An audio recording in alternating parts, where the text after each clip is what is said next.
Hello everyone, welcome to Suraj Online Classes. I am Manisha and today I am going to teach you modals. So first of all, कि modals क्या होते हैं? Modals are helping verbs that express ability, possibility, necessity, permission or obligation. They are used in sentence to describe hypothetical situations such as advice, request or capability. कि modals क्या होते हैं? Helping verbs होते हैं जो कि क्या करते हैं, किसी चीज़ की संभावना, पॉसिबिलिटी या परमिशन मांगने के लिए या नेसेसिटी बताने के लिए कि भाई तुम्हें ये काम करना ही है, इसे काम को करने के लिए तुम बाध्य हो, या फिर ऑब्लिगेशन, ये आपका कर्तव्य बनता है। ये जो मोडाल्स होते हैं वो सेंटेंस में हाइपोथेटिकल सिचुएशंस को डिस्क्राइब करने के लिए यूज़ किए जाते हैं। जैसे कोई किसी से रिक्वेस्ट करे या परमिशन मांगे, उनको भी जो डिस्क्राइब करते हैं वो कौन करते हैं? हमारे मोडाल्स करते हैं। कुछ वर्ड्स होते हैं मोडाल्स, जैसे कि कैन है, कुड है। हर वर्ड का स्पेसिफिक यूज़ होगा, कहाँ पर, क्या करने के लिए। क्या है कि इनमें बहुत माइनर से डिफरेंस आएंगे। जैसे कि देखो, कैन में भी एबिलिटी है और कुड में भी एबिलिटी है। ये चीज़ें आगे चलकर हर सेंटेंस में मिलेगी। एक एक जो एबिलिटी है वो कई सेंटेंस में दिखाई जाएगी। पर क्या है, जब आपको अलग अलग यूजेस बताए जाएंगे ना इनके, कि कैन को कहाँ पर यूज़ किया जाता है, कुड को कहाँ पर यूज़ किया जाता है, तब आप इनको अच्छे से समझ पाएंगे। अगर आप हिंदी देखें, सिंपल ये इनकी डेफिनेशन में देख रहे हैं तो दोनों में एबिलिटी ही आ रहा है, फिर कंफ्यूज होते हैं कि एबिलिटी क्या मतलब, दोनों ही एबिलिटी के लिए यूज़ हो रहे, तो फिर हम कौन सा यूज़ करें। तो एक एक सेंटेंस के अकॉर्डिंग कि जब रिक्वेस्ट करी जाए तो कैसा कौन सा वर्ड आएगा, हम्बल रिक्वेस्ट करी जाए या नॉर्मल रिक्वेस्ट करी जाए, बहुत सारी चीज़ें होंगी, माइनर से डिफरेंस होंगे, वो आपको यहाँ पे क्लियर कर दिए जाएंगे। फिर आपको क्लियर हो जाएगा कि जो ये मोडाल्स हैं वो कहाँ पर कौन सा लगेगा। First thing. सेकेंड थिंग कि इनको यूज़ कैसे किया जाता है, how to use modals with the main verb. जो मेन वर्ब होती है उसके साथ मोडाल्स को यूज़ किया जाता है। एंड सेकेंड है no effect of number, gender, person. पहली स्पेशलिटी मोडाल्स की क्या हो गई कि जो ये है मेन वर्ब है उसके साथ हम मोडाल्स का यूज़ करते हैं। और जैसे देखो, ये यू शुड ट्राई अगेन, तो ट्राई के साथ शुड का यूज़ किया गया। ऑब्वियसली ज़्यादातर जो हेल्पिंग वर्ब होती हैं वो तो वर्ब के आगे ही लगती हैं, उन्हीं के साथ वो आती हैं, तो हमने इनको हेल्पिंग वर्ब बोला है। दैट मीन्स ये वर्ब के साथ ही आते हैं। ठीक है। सेकेंड थिंग क्या होगी कि इन पर नंबर का, जेंडर का और पर्सन का कोई इफेक्ट नहीं होता है। मोडाल्स सेम ही रहते हैं। कैन है वो हर कंडीशन में कैन ही रहता है। हाँ, जब हम सेंटेंस को चेंज करते हैं, कैन का कुड बन जाता है, ये सब चीज़ें वो बन जाएगा, वो उसकी जगह लेगा। कुड जो है ना वो उसकी जगह ले लेगा। ये अलग से मोडाल्स है, ना कि ये इसी का रूप बदलेगा। ठीक है, हम उसको उस वे में याद कर लेते हैं कि कैन का कुड हो जाता है, कुड का कैन, बट क्या होता है वो उसकी जगह ले लेता है। कैन हमेशा कैन ही रहेगा, चाहे सिंगल नंबर हो, मतलब सिंगुलर हो या प्लूरल हो। हमारा जो सब्जेक्ट है वो सिंगुलर हो या प्लूरल हो, अगर वहाँ पर कैन आ रहा है ना सेंटेंस में तो कैन ही रहेगा। सेकेंड थिंग, अगर कोई जेंडर का इफेक्ट नहीं आता, ही, शी, इट जो भी है, अगर वहाँ पर कैन आना है देन वहाँ पर कैन ही आएगा।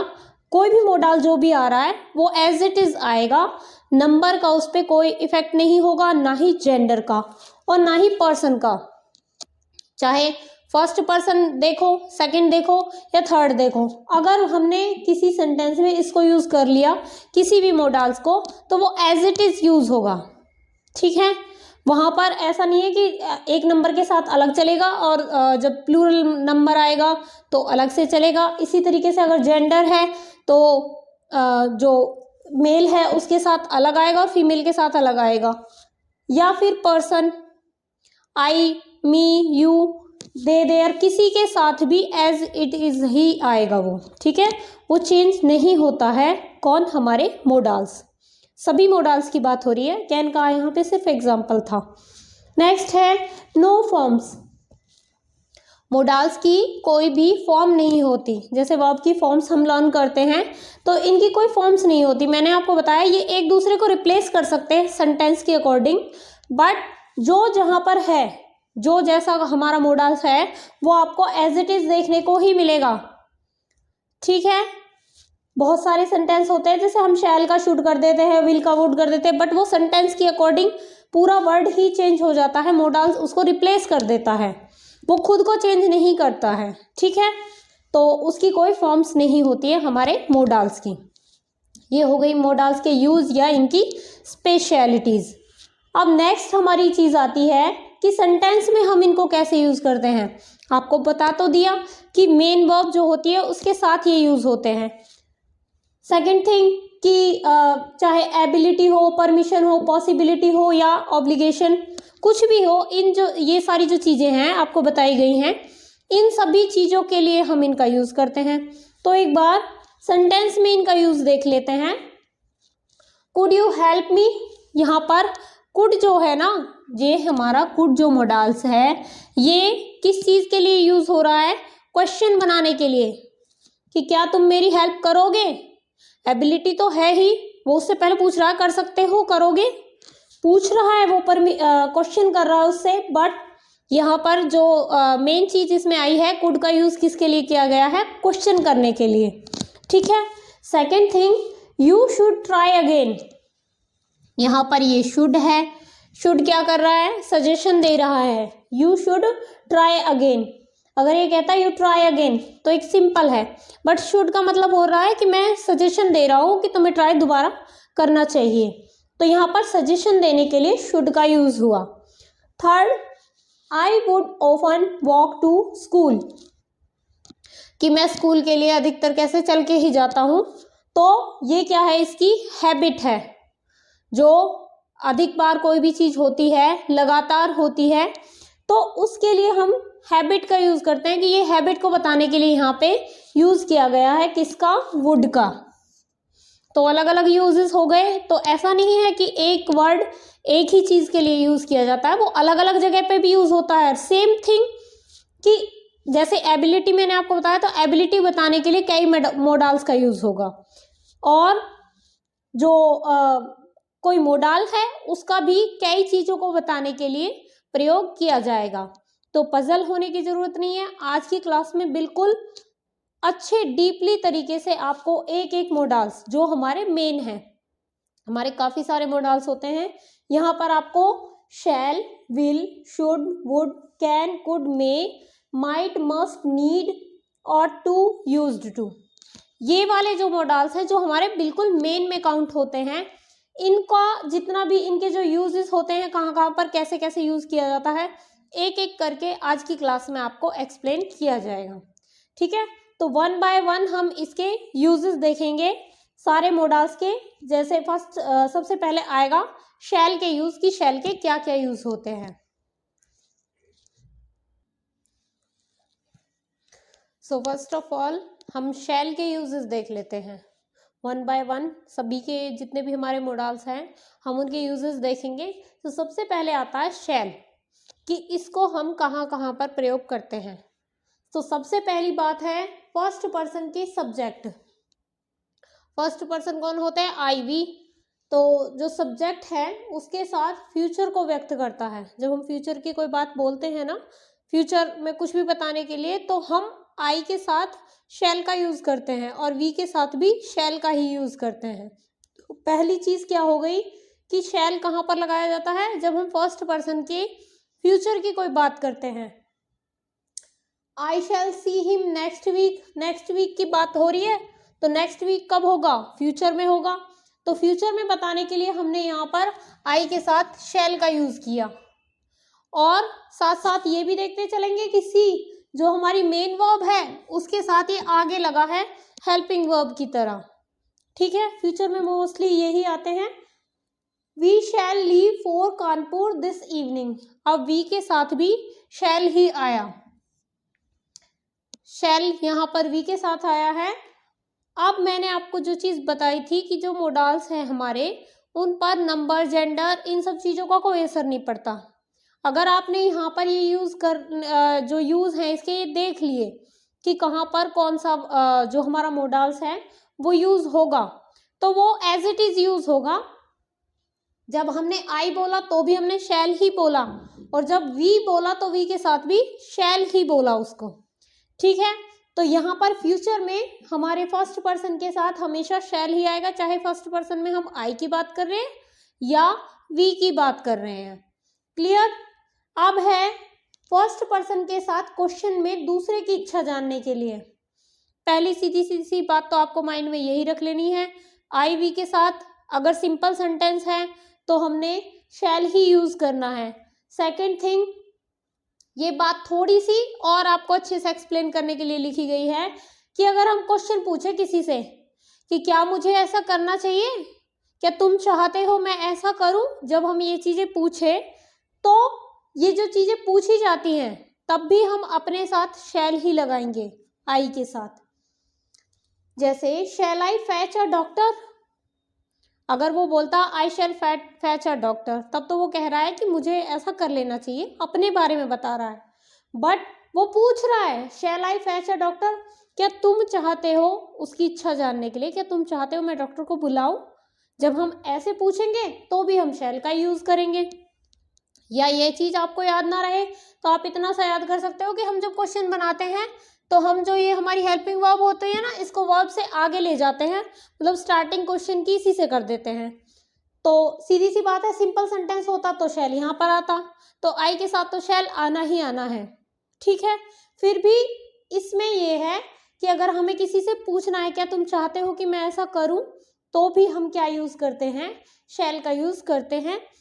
शैल बी अकम्पनी यू, जैसे हम किसी से पूछ रहे हैं कि क्या हम लोग तुम्हें कंपनी दे, तुम्हारे साथ चलें, क्या तुम चाहते हो, हम उससे ऐसा पूछते हैं तो भी हम शैल का ही यूज करते हैं। अगर हम बोलते हैं वी शैल अकम्पनी यू, तब तो हम अपनी बात बता रहे हैं कि हमारी इच्छा है, हम तुम्हारे साथ चलेंगे। बट अब हम उससे पूछ रहे हैं तो शैल को हमने आगे लगा दिया, सेम ही थिंग है। चाहे तो आप इस क्वेश्चन को नॉर्मल में करके देख लो, तब भी वी के साथ तो शैल आना ही आना था, आई के साथ शैल आना ही था अगर सिंपल में बात बोली जाती तो। पर ये क्वेश्चन मार्क में बोली जा रही है तो शैल को आगे लगा दिया। सो ज़्यादा पजल होने की जरूरत नहीं है, किसी से हम क्वेश्चन भी पूछ रहे हैं अपने लिए तो भी हम वहां पर शैल ही लगाते हैं। ये तो हो गई एक नॉर्मल से सेंटेंस की बात। सिर्फ इतना ही नहीं होता, छोटी क्लास में इतना ही सिखाया जाता है छोटे बच्चों को कि जो शैल है वो आई और वी के साथ आएगा और विल यू ये बाकी उन सब के साथ आता है। बट यहाँ पर आगे हमें क्या देखना है जब हम इनको बिल्कुल डीप में पढ़ते हैं, सेकंड और थर्ड पर्सन के सब्जेक्ट। हमने तो सोच लिया कि ये तो आई और वी के साथ आ रहा है, यहाँ के सेंटेंस तक तो हमें इतना ही लगा। अब क्या है, सेकंड और थर्ड पर्सन के सब्जेक्ट कौन कौन से हो गए। Second you, he she it और दे, ही शी इट और दे, इनके साथ भी शैल आ सकता है। वो किन कंडीशंस में आता है, जब हम किसी को कमांड देते हैं, हम आदेश देते हैं। ये चीजें थोड़ी सी आपस में रिवर्स होती है कि वहां पर आई के साथ तो विल आ जाता है जब हम कोई दृढ़ निश्चय वगैरह बताते हैं।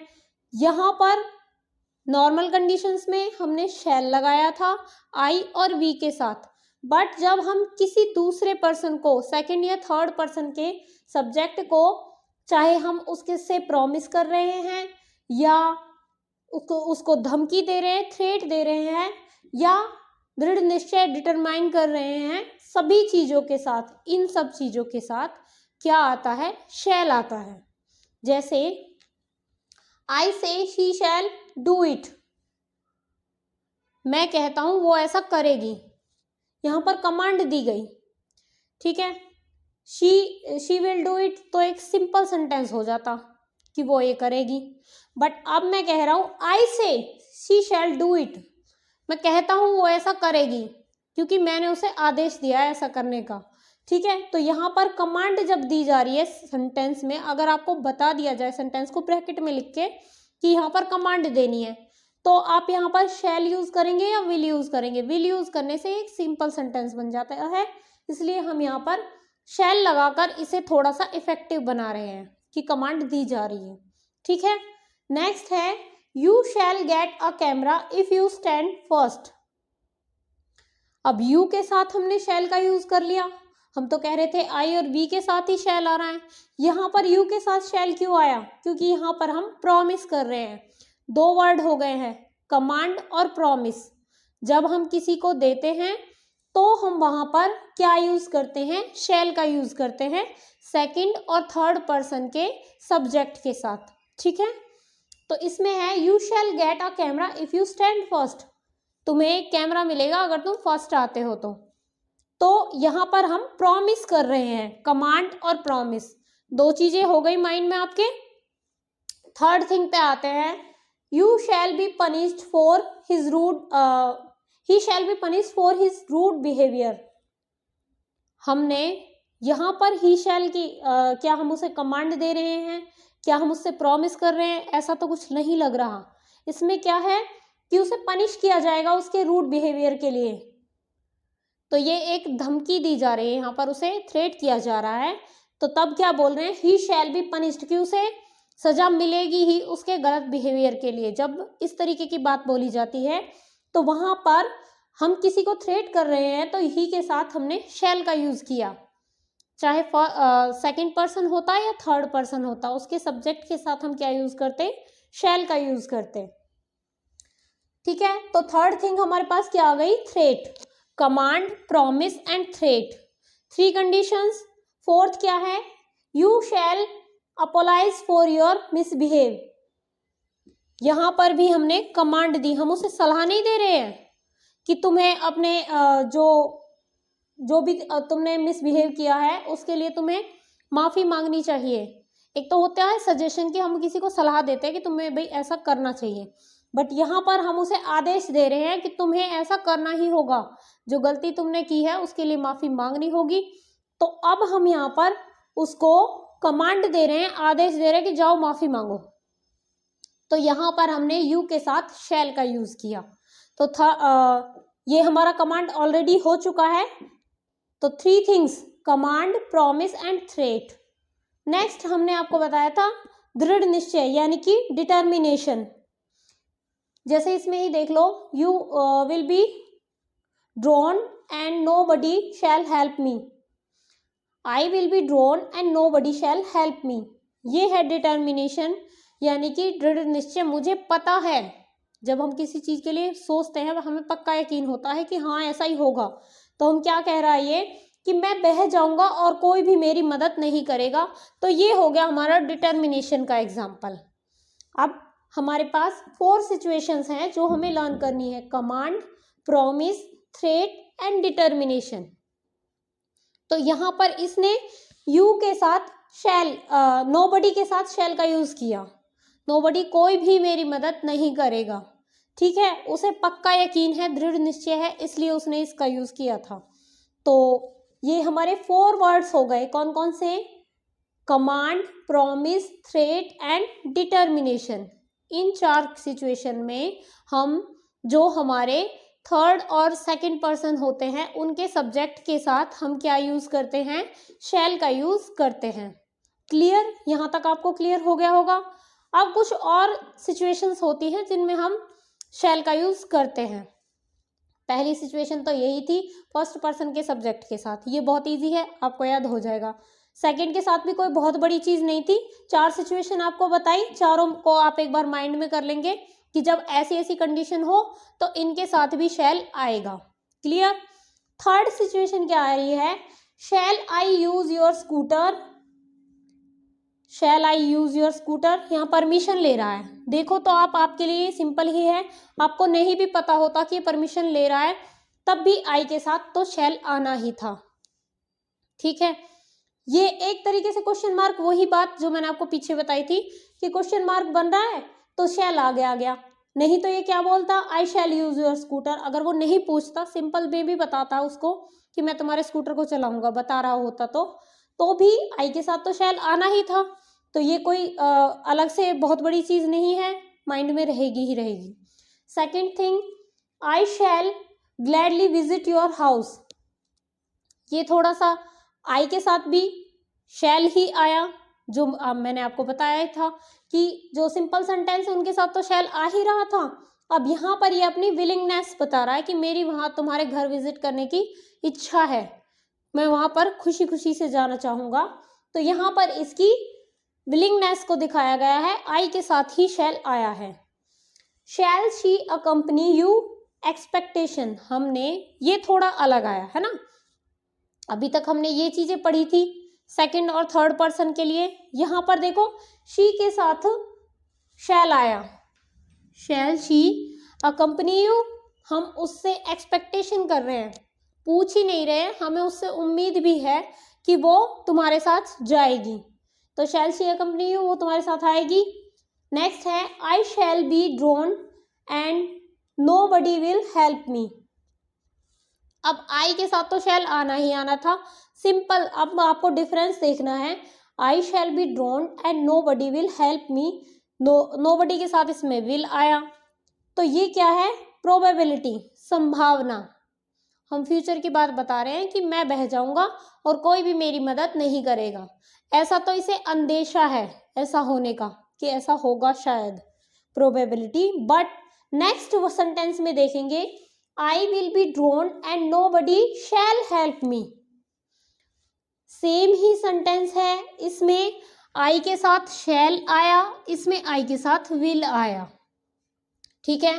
Drone same, and same, nobody same, यहां पर विल और यहां पर शैल, ये डिफरेंस है, ठीक है। वो कैसे है कि ये जो सेंटेंस है ये तो हमारा बन गया प्रोबेबिलिटी वाला, और ये सेंटेंस बन गया डिटर्मिनेशन वाला। जब उसने बोला सिंपल वे में I shall be drowned and nobody will help me, तो ये कैसा सेंटेंस था, एक सिंपल सा सेंटेंस था, वो अपना अंदेशा व्यक्त कर रहा था कि मुझे ऐसा लगता है, ठीक है। बट उसे डिटर्मिनेशन है, उसे पक्का पता है। एक तो होता है वो कंफ्यूजन में शायद कोई कर भी दे हेल्प, तब तो उसने सिंपल आई के साथ शैल यूज किया, यू के साथ विल यूज किया, नोबडी के साथ विल यूज किया।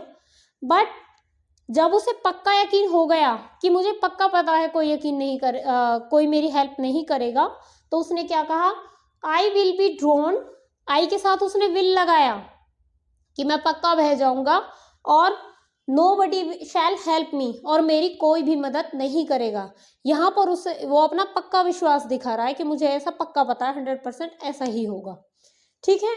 तो यहाँ पर आपको डिफरेंस भी पता चल गया, एक ही सेंटेंस दो तरीके से कैसे यूज हो सकता है। अब आप सोचेंगे कि इसमें हमें जान के क्या लेना है सेंटेंस को, तो जानकर ही आपको पता चलेगा। डिटर्मिनेशन अगर उस सेंटेंस में ब्रैकेट में दे दी जाए कि आपको डिटर्मिनेशन वाला सेंटेंस बनाना है, तो आपको ऐसे बनाना है कि आई के साथ विल आए और नोबडी के साथ शैल आए, चीजें बदल गई आपस में। बट प्रोबेबिलिटी एक सिंपल सेंटेंस की तरह जैसा हम नॉर्मली यूज करते आ रहे हैं, आई के साथ शैल और नोबडी के साथ विल, ठीक है। अब है he shall not tell a lie, fifth number पे हमारा 6 पे आता है he shall not tell a लाई, उसे झूठ नहीं बोलना चाहिए। हम उसे कोई सजेशन नहीं दे रहे हैं, ना ही कोई एडवाइस दे रहे हैं, बल्कि यहाँ पर प्रोहिबिशन है, उस पर निषेध किया गया है कि उसे ऐसा नहीं करना, ठीक है। जब हम उसे ना करने के लिए कह रहे हैं तो हमने ही के साथ क्या लगा दिया, वहां पर शैल लगा दिया, ठीक है। तो ये थे हमारे शैल के यूज कि शैल कहाँ कहाँ पर यूज होता है। सो जितने भी मेन जो भी चीजें थी शैल से रिलेटेड, आई होप अब तक आपको क्लियर हो चुकी होंगी, ठीक है। तो इसके बाद हम नेक्स्ट देखते हैं, नेक्स्ट हमारा जो मॉडल आता है उसके कहाँ कहाँ पर कैसे कैसे यूज होते हैं। तब तक के लिए आप शैल के यूजेस का स्क्रीनशॉट लेकर रख सकते हैं।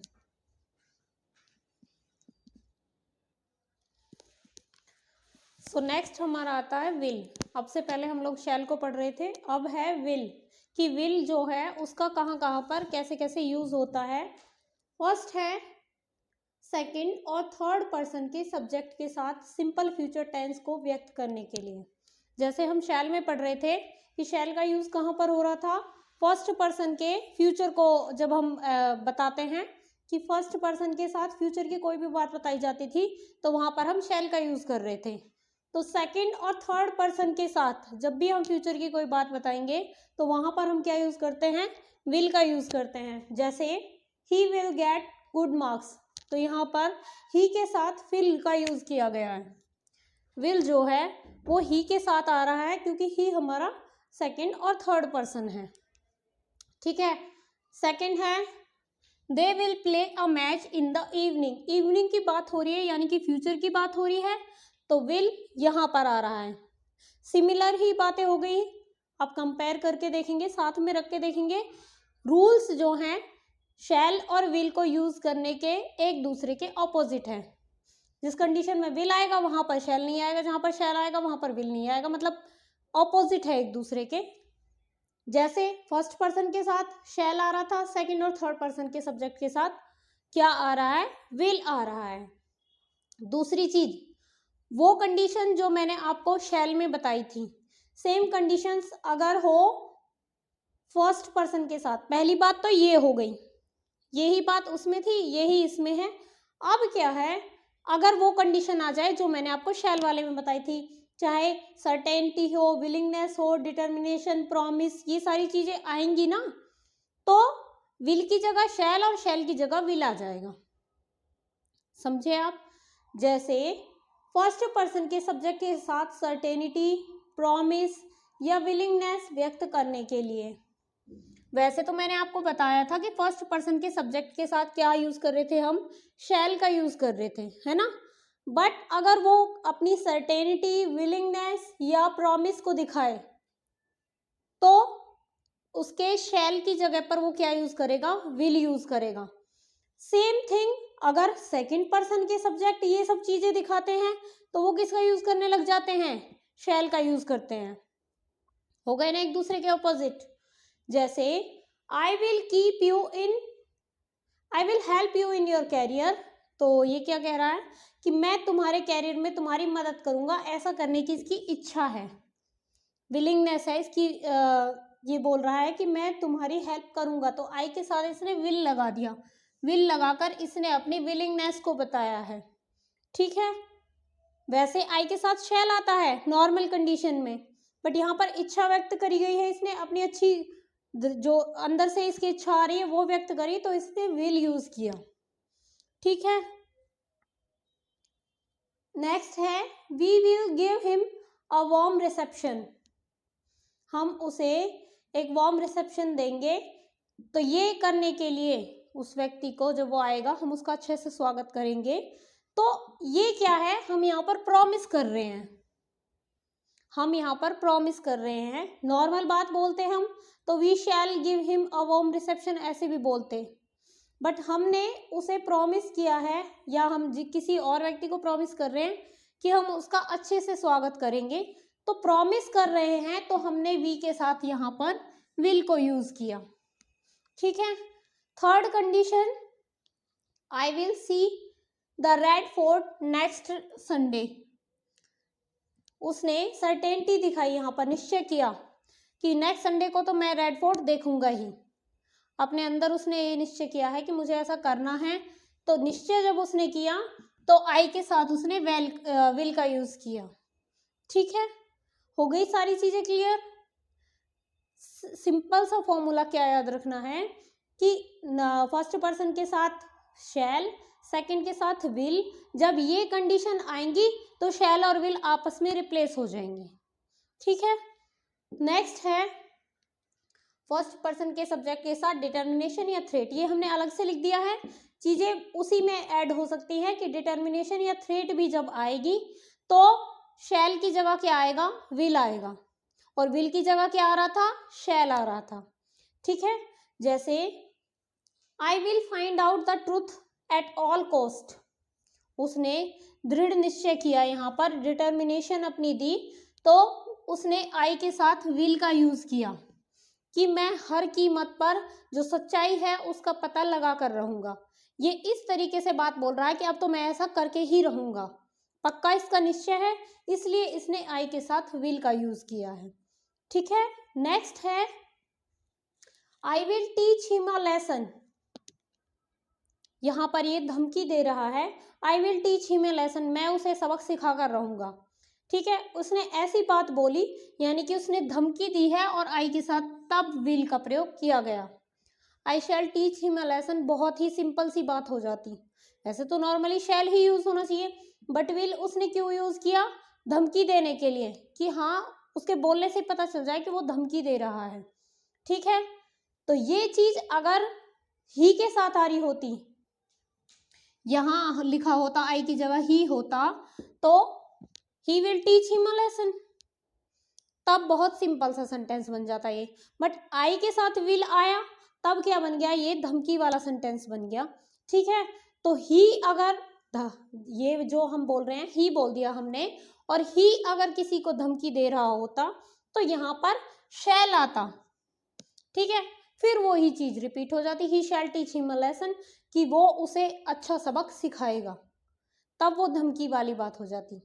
ठीक है, तो इतना आपको क्लियर है कि कहाँ पर किसका यूज कैसे कैसे होना है। आई और शैल का जो विल है और शैल है, इन दोनों के बीच डिफरेंस और सिमिलरिटी साथ में याद करेंगे, बहुत बेस्ट रहेगा आपके लिए कि आई और शैल को एक दूसरे के साथ रिप्लेस कर करके देखिए कि कहाँ पर आई की जगह शैल की जगह विल आ गया और विल की जगह शैल आ गया है। नेक्स्ट है will you have a cup of T with me. ऐसी कंडीशन, कुछ और भी कंडीशंस होती हैं जिनमें आई के साथ, इसमें सिंपल ये यू के साथ या आई के साथ कहाँ कहाँ पर विल यूज होता है, वो कंडीशन हम देख लेते हैं। Will you have a cup of T with me, इस सेंटेंस को अगर हम लिखते you will have a cup of T with me, तब एक सीधी सी बात हो रही होती, शायद हम थर्ड पर्सन को बता रहे होते कि भाई या फिर आपस में डिस्कस कर रहे होते कि हाँ तुम मेरे साथ एक कप चाय पियोगे। बट अब यहाँ पर मैं उससे पूछ रहा हूँ, तो हमने उससे क्या बोला? Will you have a cup of T with me, तो भी यू के साथ तो विल आना ही था। तो ये तो हो गया पोलाइट इन्विटेशन। आप समझे या ना समझे, सिंपल सा इतना याद रख ले कि यू के साथ तो विल आ ही रहा है अगर सेंटेंस सिंपल है। ठीक है, नेक्स्ट है आई विल अकम्पनी यू। आई के साथ विल आया क्योंकि उसने कमिटमेंट किया, यहाँ पर वो उसके साथ वादा कर रहा है कि मैं तुम्हारे साथ रहूंगा। तो यहाँ पर जो कमिटमेंट जब किया उसने, तो आई के साथ उसने विल का यूज किया। आई शैल अकम्पनी यू तो एक नॉर्मल सेंटेंस हो जाता कि मैं तुम्हारे साथ रहूंगा, सिंपल बात है। बट उसने विल का यूज किया, दैट मीन्स उसने कमिटमेंट किया है, वादा किया है।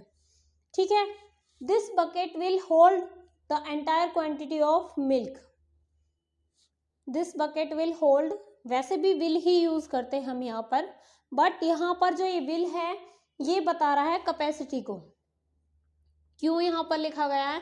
क्योंकि कैपेसिटी बताने वाले आगे भी बहुत सारे हमारे मॉडल्स आएंगे जिनमें कैपेसिटी बताई जाएगी कि किस चीज़ की जो कैपेसिटी है उसे बताने के लिए हम कौन कौन से मॉडल्स को यूज़ करते हैं। तो अभी के लिए कैपेसिटी के लिए इसने विल का यूज़ कर लिया।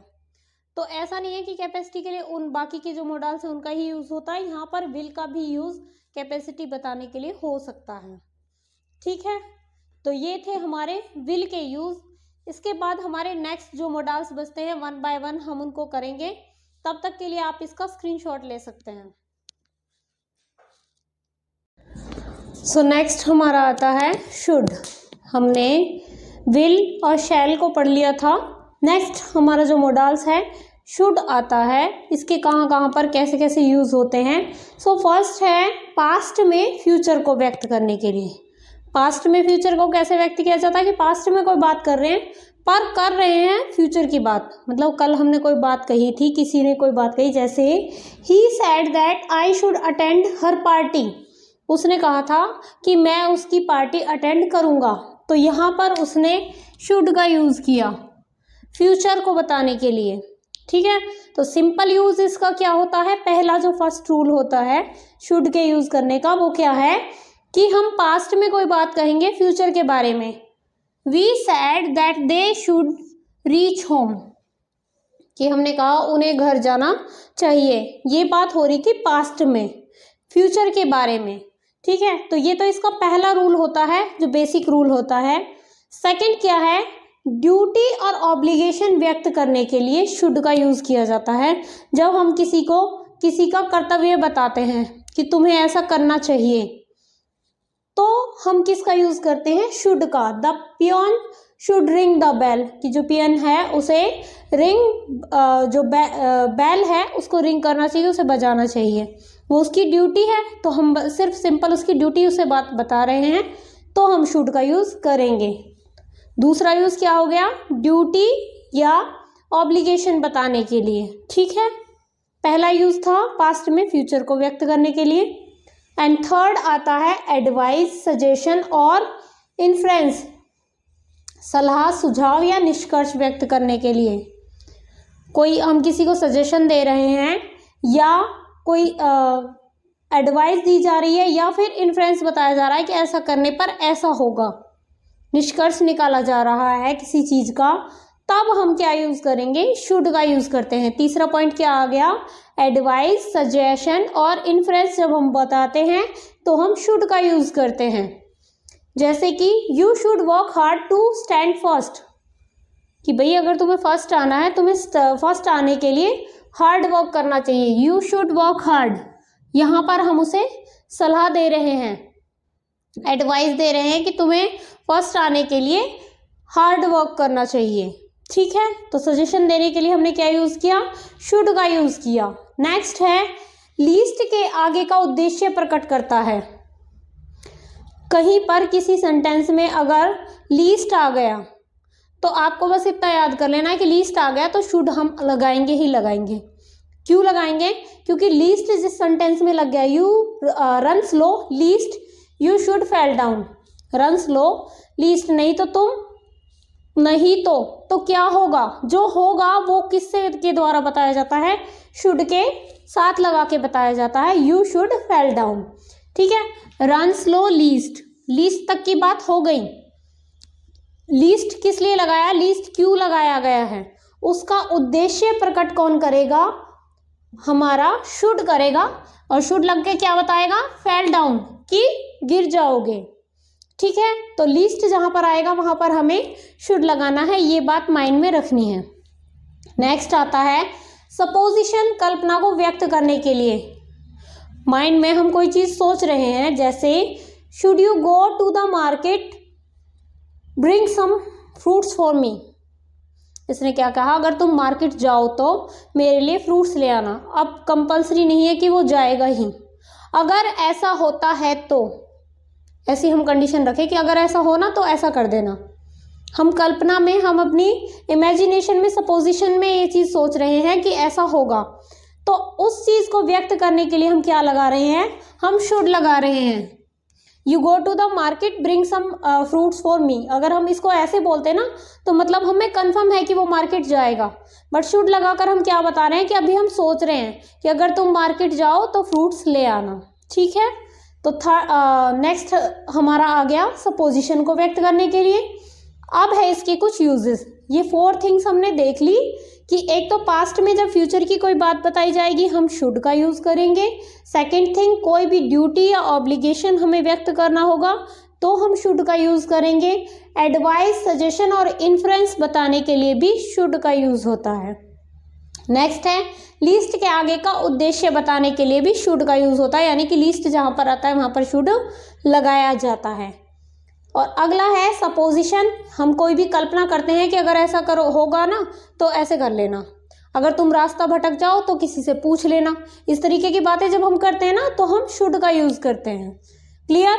तो ये 5 पॉइंट्स थे जो एग्जैक्ट उसी कंडीशन को फॉलो करते हैं कि जो लिखा हुआ है इस कंडीशन में यही चीज़ आएगी, शुड ही आएगा। अब है इसकी कुछ other uses. You should write on the both sides of the pages. हमने ऐसा बोला, पोलाइट कमांड दी है। अगर हम किसी को पोलाइट कमांड भी देते हैं, पोलाइट कमांड कि भाई हम तुमसे रिक्वेस्ट भी नहीं कर रहे हैं, तुमको सजेशन भी नहीं दे रहे हैं, बल्कि एक आज्ञा दे रहे हैं, पर पूरा जोर जमा कर नहीं, थोड़े विनम्र जो आज्ञा होती है वो दी जा रही है, पोलाइट कमांड दी जा रही है कि तुम्हें दोनों साइड्स पर लिखना चाहिए। और लिखना तो होगा ही क्योंकि आज्ञा है, बट बहुत ज़्यादा जोर डालकर वो बात नहीं कही जा रही हो तब भी हम किसका यूज़ करते हैं? शुड का यूज़ करते हैं, ठीक है। नेक्स्ट है should they play carefully they will win. अगर वो अच्छे से खेलेंगे तो वो जीतेंगे। ये क्या है? प्रोबेबल कंडीशन है कि ऐसा होगा, अगर ऐसा होगा तो ऐसा होगा। वही प्रोबेबिलिटी जो इस ऊपर भी सपोजिशन में आई थी उसी से लगभग मेल खाती हुई ये बात है कि अगर वो अच्छे से खेलेंगे तो वो जीत जाएंगे, ऐसा होने की संभावना है। संभावना जब व्यक्त करी जाए तो हम क्या लगाते हैं? शुड लगाते हैं। नेक्स्ट है dinner should be ready now. अब डिनर तैयार होगा, मतलब डिनर का टाइम हो रहा है, रात का टाइम है और उन्हें पता है कि इस टाइम तक डिनर बन जाता है। तो लॉजिकल नेसेसिटी यानी कि डिनर के टाइम पे डिनर की बात करी जा रही, तो लॉजिकल नेसेसिटी हो गई। अगर कोई व्यक्ति दिन में ही कह रहा है कि डिनर रेडी हो गया होगा तो वहाँ पर तो वो गलत बात हो गई, वहाँ पर लॉजिकल नेसेसिटी नहीं होगी। बट अगर रात के टाइम में डिनर के टाइम पर कोई व्यक्ति ये बात कर रहा है कि डिनर अब रेडी हो गया होगा, तो वहाँ पर लॉजिकल नेसेसिटी फॉलो करी जाती है और वहाँ पर हमने शुड लगाया। ऐसी बात जो हमें पता होती है कि हाँ लॉजिकली ये हो चुकी होगी इस समय तक, ठीक है। नेक्स्ट है she should be at home now. Probability, हम सपोज हम किसी के घर पे जा रहे हैं तो हमें ऐसा लगता है कि वो घर पर ही रहती है इस टाइम, तो हम क्या बोलेंगे? She should be at home now, कि इस समय वो घर पर ही होगी, ऐसा होने की संभावना है, प्रोबेबिलिटी है, तो हमने यहाँ पर शुड लगाया, ठीक है। ये लॉजिकल नेसेसिटी है। अब लॉजिकल नेसेसिटी यहाँ पर भी आ सकती थी, अगर कोई पर्सन प्रॉपरली हमेशा ही घर पर स्टे करता है तो लॉजिकल नेसेसिटी भी हो सकती है, या फिर हम रात के टाइम किसी के लिए बोल सकते हैं वो घर पर ही है, तब भी वही चीज होगी, कौन सी? शुड वाली। दोनों कंडीशंस में शुड ही आता है। क्लियर? तो ये हो गए हमारे शुड के यूजेस। इसके बाद हम करेंगे नेक्स्ट, हमारा जो मोडाल्स है वो है वुड। तब तक आप इसका स्क्रीनशॉट ले सकते हैं। नेक्स्ट हमारा आता है वुड। वुड के क्या क्या यूज होते हैं? पहला है इनडायरेक्ट स्पीच में फ्यूचर टेंस को पास्ट में व्यक्त करता है। जब डायरेक्ट से इनडायरेक्ट स्पीच बनाई जाती है तो क्या करता है कि कोई फ्यूचर टेंस था और पास्ट में वो बोला गया था, तो उसको एक्सप्रेस करने के लिए क्या लगाते हैं? हम वुड लगाते हैं। एग्जाम्पल के साथ देखते हैं। I told him that I would visit his house. अब क्या है? मैंने उससे कहा, मतलब पास्ट की बात है, ठीक है। That I would visit his house, कि मैं उसके घर जाऊंगा, ये हो गई फ्यूचर की बात। तो इसने क्या किया है? वुड ने जो फ्यूचर टेंस था ये वाला, इसे पास्ट में बताया कि पास्ट में उसने ऐसा कहा था कि मैं वहां जाऊंगा। I will visit his house, I shall visit his house, ये तो आता जब हम सिंपल फ्यूचर की बात कर रहे होते हैं, पर हम क्या कर रहे हैं? हम पास्ट की बात कर रहे हैं कि पास्ट में उसने ऐसा कहा था कि ऐसा होगा, ठीक है। तब भी बात फ्यूचर के बारे में करी जा रही थी पर पास्ट में करी गई थी, इसलिए यहाँ पर वुड लगाया गया। तो वुड का पहला यूज तो यही हो गया कि पास्ट में फ्यूचर को व्यक्त करने के लिए। नेक्स्ट है पास्ट हैबिट को व्यक्त करने के लिए। किसी व्यक्ति की पास्ट में कोई हैबिट थी, उसके लिए जरूरी नहीं है कि वो अभी भी हो, कुछ भी हो सकती है। यहाँ पर एग्जाम्पल है Gandhi ji would spin every morning, कि गांधी जी प्रत्येक सुबह चरखा काटते थे। एक तो ये तो हो गई उनकी हैबिट। कोई व्यक्ति जो प्रेजेंट में जीवित भी है पर क्या है, उसकी पास्ट में कोई हैबिट थी, कुछ भी अच्छी बुरी भी हो सकती है, या कुछ भी कोई काम उस समय कर रहा था। हम कह सकते हैं जैसे कि भाई सर्दियों में वो जल्दी सो जाता था, इस तरह की बात भी जब हम बोलेंगे तो हम वुड का यूज करेंगे, ठीक है। तो Gandhi ji would spin every morning, यहाँ पर वुड क्या बता रहा है कि पास्ट में उसकी ये हैबिट थी, वो ऐसा डेली करते थे। क्लियर? तो दूसरा क्या हो गया? पास्ट में हैबिट को व्यक्त करने के लिए। नेक्स्ट है polite request in the present tense. Present tense में कोई भी पोलाइट रिक्वेस्ट किसी ने करी है तो उसको बताने के लिए would you please give me a rupee. हम किसी से पोलाइट रिक्वेस्ट करते हैं, क्या तुम मुझे 1 रुपये दे सकते हो? पोलाइट रिक्वेस्ट करने के लिए हम क्या यूज करते हैं? वुड का यूज करते हैं। पर कब? जब हमारा जो टेंस हो वो प्रेजेंट हो, प्रेजेंट टेंस में, ठीक है। प्रेजेंट टेंस में पोलाइट रिक्वेस्ट अगर करी जाती है तो वहां पर क्या यूज करते हैं? वुड यूज करते हैं। थर्ड पॉइंट हो गया। फोर्थ आता है अनरियल कंडीशन। अनरियल कंडीशन ऐसी चीज़ें, ऐसी कंडीशन कोई कहे कि भाई ऐसा है, इस तरीके से है, तो हमें यकीन ही ना हो कि ऐसा हो सकता है, ऐसा हो ही नहीं सकता, असंभव, यानी कि ऐसा पॉसिबल ही नहीं है।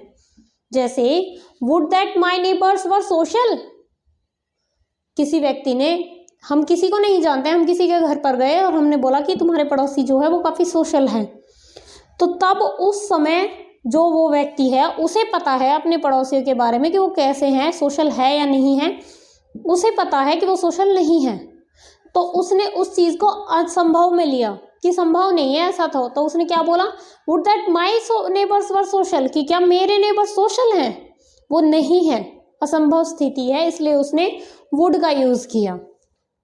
क्लियर।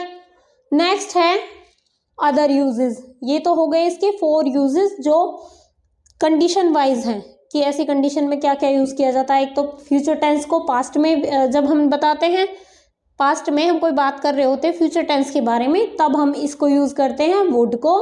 दूसरा है पास्ट में कोई हैबिट रही थी उसको बताने के लिए हम वुड यूज़ करते हैं।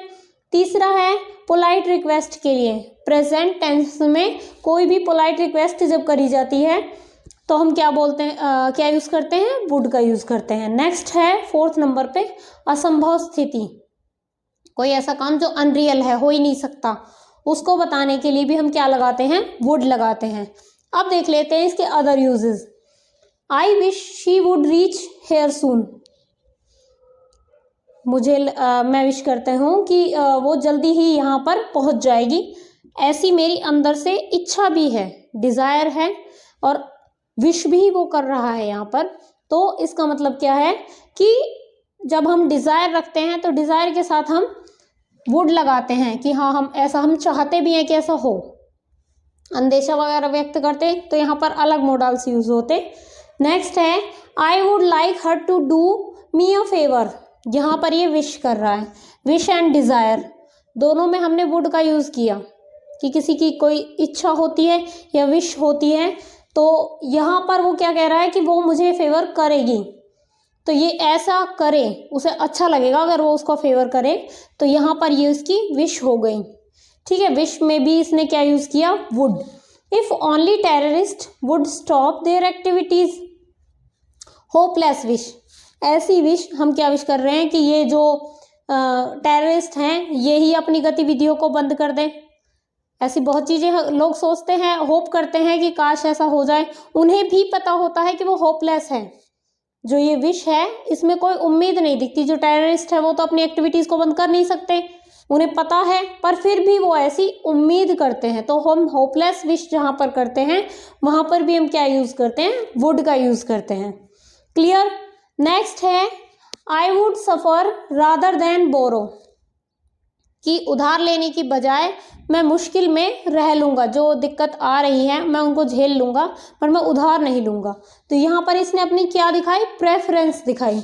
प्रेफरेंस दिखाने के लिए भी हम क्या यूज़ करते हैं, वुड का यूज़ करते हैं कि I would like to have a cup of tea, कुछ भी बोल सकते हैं। जब हम अपनी प्रेफरेंस दिखाते हैं इस चीज़ के बजाय मैं ये करना पसंद करूँगा, ऐसी कंडीशन आती है ना, तो वहाँ पर भी हम वुड का यूज़ करते हैं। नेक्स्ट है she would stand first if she worked hard, यहाँ पर कंडीशन आ गई, कंडीशन रख दी गई है कि अगर वो हार्ड वर्क करती है, अगर वो हार्ड वर्क करती है तो वो फर्स्ट आ सकती है। ठीक है, उसने वर्क हार्ड किया था तो वो फर्स्ट आएगी। यहाँ पर कंडीशन जब रखी गई तो हमने क्या लगाया, वुड का यूज़ किया। तो ये थे हमारे वुड के यूज़। नेक्स्ट हमारे जो मॉडल्स हैं उनको 1 बाय 1 करके हम देख लेते हैं। सो नेक्स्ट जो हमारा मॉडल्स हैं हमने अभी तक कर लिए हैं शैल, शुड और विल और वुड। नेक्स्ट हमारा कैन है। कैन कहाँ पर यूज़ किया जाता है, टोटल 12 to 13 आज आपकी क्लास में करवाने वाले थे, बट काफ़ी ज़्यादा लेंथी क्लास हो जाएगी, सो इसको हम पार्ट्स में करेंगे। मतलब फर्स्ट पार्ट आज ये क्लास है, देन नेक्स्ट पार्ट अपलोड किया जाएगा। सो फर्स्ट पार्ट में हम टोटल 6 कर लिए हैं, आज की क्लास में कंप्लीट कर लेंगे, और उसके बाद नेक्स्ट 6 जो हमारे मॉडल्स बचते हैं 6 7 जितने भी, वो अगली क्लास में आपको करवाए जाएंगे, ताकि आप एक साथ करके उन्हें पजल ना हो, उन्हें अच्छे से माइंड में रिवाइज अप कर सकें। ठीक है, तो कैन के यूजेस देख लेते हैं। पावर और एबिलिटी व्यक्त करने के लिए, किसी की पावर को दिखाने के लिए, एबिलिटी को दिखाने के लिए कि वो ये कर सकता है, जिसमें वो करने की क्षमता है। आई कैन रन अ मील, यहाँ पर वो अपनी एबिलिटी पावर दोनों ही दिखा रहा है। I can lift this bundle, यहाँ पर इसकी पावर है, ये मील तक भाग लेने की इसकी एबिलिटी भी है। तो अपनी एबिलिटी या पावर को बताने के लिए वो यहाँ पर क्या यूज़ कर रहा है, कैन यूज़ कर रहा है। किसी के अंदर कोई काम करने की क्षमता होती है कि वो ये काम कर सकता है, तब हम क्या लगाते हैं, कैन लगाते हैं। ठीक है, हमें पता होता है किसी व्यक्ति के बारे में कि हाँ उसमें इतना करने की क्षमता है, तो हम वहां पर कैन लगाते हैं। नेक्स्ट आता है पॉसिबिलिटी, कि कोई काम हमें देखने में ही लग रहा है कि इसे कोई कर सकता है, तो हम क्या कहते हैं, एनीवन कैन सॉल्व दिस सम। अगर कोई सम बहुत इजी है तो हमने आइडिया लगा लिया कि इसे कोई भी सॉल्व कर सकता है, तो हमने यहाँ पर कैन का यूज़ क्या बताने के लिए किया, पॉसिबिलिटी, ये पॉसिबिलिटी बताने के लिए किया कि कोई भी इसे सॉल्व कर देगा, ऐसी संभावना है। नेक्स्ट है परमिशन देने के लिए, कैन का यूज़ थर्ड कहाँ पर होता है, परमिशन देने के लिए। यू कैन स्लीप हेयर, कि तुम यहाँ सो सकते हो। किसी ने हमसे पूछा कि क्या मैं यहाँ पर सो सकता हूँ, और हमारे पास स्पेस अवेलेबल है, तो हमने उसको क्या बोला, यू कैन स्लीप हेयर, हाँ हम तुम्हें ये करने की परमिशन देते हैं। परमिशन देने के लिए कैन यूज़ करते हैं। ठीक है, परमिशन लेने के लिए यहाँ पर कैन का यूज़ नहीं किया गया है। ठीक है, नेक्स्ट है नेचर व्यक्त करने के लिए। ही कैन इंसल्ट यू, वो ऐसा कर सकता है, उससे इस चीज़ की उम्मीद करी जा सकती है। हमें किसी व्यक्ति का स्वभाव पता है, तो हम क्या बताएंगे, नेचर व्यक्त करने के लिए हम कैन का यूज़ करेंगे कि वो ऐसा नहीं कर सकता। अगर हमें ऐसा लगता है तो हम कैन नॉट भी बोल सकते हैं, बट हमें पता है कि ही कैन इंसल्ट यू, तो हमने यहाँ पर कैन यूज़ किया क्योंकि हमें उसका नेचर पता है। ठीक है, और उसका नेचर बताने के लिए ये बात बोली जा रही है। तो कैन के कौन कौन से यूज़ हो गए, एक तो पावर और एबिलिटी दिखाने के लिए, सेकंड है किसी बात की पॉसिबिलिटी को दिखाने के लिए कि ये बात होने की संभावना है, थर्ड है परमिशन देने के लिए, जब हम किसी को कोई चीज़ अलाउ कर सकते हैं, हाँ तुम ऐसा कर सकते हो, एंड फोर्थ है नेचर व्यक्त करने के लिए कि हाँ उसका तो हमें पता ही है, वो व्यक्ति इस टाइप का है, उसका नेचर हम कुछ बता रहे हैं, ही कैन इंसल्ट यू, तो हमें पता है वो इंसल्ट कर सकता है। ठीक है, ये तो हो गए इसके मेन यूजेस। इसके अदर यूजेस क्या होते हैं, a man can not travel in the ladies compartment. Can not को एक वर्ड की तरह यूज किया जाता है, एक ही वर्ड है ये। ठीक है, बट आज के टाइम में मतलब पहले कैन नॉट को एक साथ ही यूज करते थे, बट आज के टाइम में कैन और नॉट अलग अलग भी हम एक साथ, मतलब इस तरीके से कैन लिख दिया और नॉट लिख दिया, तो ये भी वैलिड ही माना जाता है। पहले ये गलत माना जाता था कि कैन अलग लिख दिया, नॉट अलग लिख दिया। ठीक है, तो a man can not travel in ladies compartment, prohibition, निषेध दिखाने के लिए कि एक कोई व्यक्ति, कोई आदमी औरतों वाले जो कंपार्टमेंट होते हैं ट्रेन्स वगैरह में, तो उनमें ट्रेवल नहीं कर सकता, ऐसा नहीं हो सकता। उस नहीं हो सकता को बताने के लिए हम कैन नॉट का यूज कर रहे हैं। ठीक है, आ गया कैन। नेक्स्ट है she can not see you now because she is far away. ऐसी कंडीशन इम्पॉसिबिलिटी, कि ऐसा हो ही नहीं सकता। वो वाली इम्पॉसिबिलिटी जब हम दिखा रहे थे वुड में, तो उसमें क्या था कि सरप्राइज वाली थी, एक्सक्लेमेटरी साइन उसके आगे आ रहा था, वो सरप्राइज होकर जब कोई बात बोलते हैं कि ऐसा हो ही नहीं सकता। बट यहाँ पर क्या है कि वो तुम्हें नहीं देख सकती अभी, क्योंकि वो यहाँ से दूर है, अभी वो तुमसे नहीं मिल सकती कोई, क्योंकि वो यहाँ से दूर है, और दूर है तो वो आ ही नहीं सकती। तो असंभव जो बात है, इम्पॉसिबिलिटी है, उसको दिखाने के लिए यहाँ पर कैन नॉट लगाया गया। क्लियर, तो ये थे कैन के यूजेस कि कैन को हम कहाँ कहाँ पर कैसे कैसे यूज करते हैं। नेक्स्ट हमारा आता है कुड। कुड के क्या क्या यूजेस हैं, इन दोनों को साथ में इसलिए रखा गया है क्योंकि यूज जो होते हैं ऑलमोस्ट सिमिलर हैं इनके। जब हम प्रेजेंट टेंस में यूज करेंगे तो हम कैन को यूज करेंगे, और पास्ट में यूज करेंगे सेम कंडीशंस में तो हम कुड लगाएंगे। ठीक है, क्योंकि ये तो एज इट इज ही रहते हैं, मोडाल्स तो एज इट इज ही रहते हैं, इसलिए वो एक दूसरे को रिप्लेस कर देते हैं। जब टेंस चेंज होता है या अदर कंडीशंस आती हैं तो वो एक दूसरे को रिप्लेस कर देते हैं, उनको हम चेंज नहीं कर सकते। कैन को हम वैसे चेंज नहीं कर सकते कि इसमें पास्ट में आएगा तो ये ऐड हो जाएगा। तो फर्स्ट थिंग है, पास्ट टेंस में पावर को व्यक्त करता है। पावर को यहाँ पर व्यक्त किया गया जब सिंपल टेंस में तो हमने कैन का यूज किया, बट पास्ट टेंस में अगर कोई पावर थी, she asked me if I could teach हर, यहाँ पर कुड लगाया तो उसने मुझसे पूछा कि क्या मैं उसको पढ़ा सकता हूँ। तो पढ़ा सकने की जो एबिलिटी है, जो पावर है, वो पास्ट में जब बात करी गई उस पावर की तो हमने उसको कुड लिखा। बट अगर हम प्रेजेंट में बात करते, I can teach him, I can teach हर, तो उसमें कैन आता, बट पास्ट की बात हो रही है इसलिए यहाँ पर कुड आया है एबिलिटी को दिखाने के लिए। सेकंड थिंग, जो हमारी पावर और एबिलिटी थी, यहाँ पावर आ गई, नेक्स्ट आ गया ability in past. He could run fast when he was a child, जब वो एक छोटा बच्चा था तो वो बहुत तेज दौड़ सकता था। तो ये वाला कुड जो है उसकी जो बचपन की एबिलिटी थी जो अभी नहीं है उसको दर्शाने के लिए कुड लगाया गया है। ठीक है, अभी होती तो अभी भी बोल सकते हैं he can run fast, but when he was a child तो मतलब अभी वो तेज नहीं दौड़ सकता, वो बचपन में जब छोटा बच्चा था तब तेज दौड़ सकता था। तो कुड क्या है, पास्ट की एबिलिटी को दर्शाने के लिए यूज किया गया है। ये जो यहाँ पर कुड यूज किया गया था वो उसकी पावर को पूछने के लिए किया गया था कि क्या तुम पढ़ा सकते हो, उसने उससे पूछा था।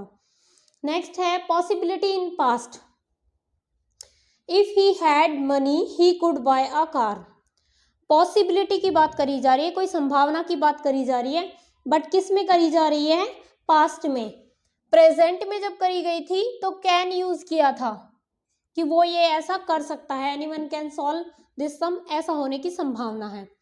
बट हम पास्ट में जब कोई पॉसिबिलिटी की बात कर रहे हैं कि अगर उसके पास मनी होता तो वो एक कार खरीद सकता था, संभावना थी, पक्का खरीदता ऐसा जरूरी नहीं है, बट हम क्या कह रहे हैं कि अगर उसके पास पैसे होते तो शायद वो पास्ट में एक कार भी खरीद सकता था, पास्ट की बात हो रही है।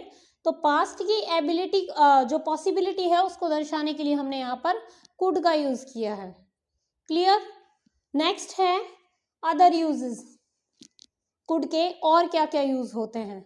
ये तो सेम उसी से मैचिंग है कि जो चीजें यहाँ पर प्रेजेंट में हो रही थी अगर वो पास्ट में हो रही है तो हमने कुड का यूज किया था। अब है could I use your telephone, ये किसी से पूछ रहा है could I use your telephone, that means polite request कर रहा है। पोलाइट रिक्वेस्ट करने के लिए भी कुड का यूज किया जा सकता है। नेक्स्ट है she could have finished the work in time. अब हम इसको पढ़ के देखें, she could have finished the work in time, कि वो टाइम से अपना काम पूरा कर सकती थी, but she could not. Sentence यहाँ पर कंप्लीट नहीं हुआ पर हमने इसका मीनिंग निकाला तो यही निकला कि उसने किया नहीं, वो अपना काम समय से पूरा कर सकती थी। अनयूज्ड एबिलिटी, कोई ऐसी एबिलिटी जो किसी के अंदर है बट उसने उसका यूज नहीं किया है, हमें पता है वो कर सकता था पर उसने किया नहीं, तो उस बात को बताने के लिए भी हम क्या यूज करते हैं, कुड, कि वो ऐसा कर सकता था बट उसने ऐसा किया नहीं। ठीक है। नेक्स्ट है I could have given you my scooter if you had asked me. मैं तुम्हें अपना स्कूटर दे देता अगर तुमने मुझसे पूछा होता, उसके लिए अगर तुम मुझसे स्कूटर मांगते तो मैं तुम्हें स्कूटर दे देता। कंडीशन यहाँ पर रखी गई है, तो कंडीशन रखने के लिए पास्ट में कोई कंडीशन उसने रखी कि मैंने तुम्हें अपना स्कूटर दे दिया होता अगर तुमने मुझसे मांगा होता तो कंडीशन जो पास्ट में रखी गई है उसको भी बताने के लिए हम क्या यूज करते हैं, कुड का यूज करते हैं। सो ये थे हमारे कैन और कुड। ठीक है, अभी तक आपको टोटल हमने 6 मोडाल्स करवा दिए हैं जो हमारे मेन मोडाल्स होते हैं। उसके बाद भी हमारे जो कुछ मोडाल्स अभी बचे हुए हैं तो उनको करवाने के लिए पार्ट 2 हमारे मॉडल्स जो सीरीज़ है इसका लाया जाएगा, क्योंकि एक सीरीज़ में आपको एक ही क्लास में कंप्लीट करवा दिया जाए तो वीडियो काफ़ी ज़्यादा लेंथी हो जाती है, प्लस आप लोग पजल होने के चांसेस भी बहुत ज़्यादा हैं। सो जब तक आपका सेकंड पार्ट आता है तब तक आप फर्स्ट पार्ट को अपने माइंड में बिल्कुल सेट कर लीजिए, क्योंकि कुछ कुछ चीज़ें ऐसी होती हैं जो आपस में एक दूसरे को क्रॉस करती हैं। आगे के जो मॉडल्स आएंगे ना उनमें बहुत कंफ्यूजिंग वाली चीज़ें आएंगी। ये जो चीज़ें थी ये तो बेसिक चीज़ें थी। आगे के जब मॉडल्स आएंगे तो उनमें भी सेम कंडीशन आएंगी कि कहीं रिक्वेस्ट करने के लिए, कहीं पॉसिबिलिटी दिखाने के लिए है। पर क्या डिफरेंस होता है वो आपको उस क्लास में अच्छे से डिस्कस करके बताया जाएगा। ठीक है, तो तब तक के लिए thank you.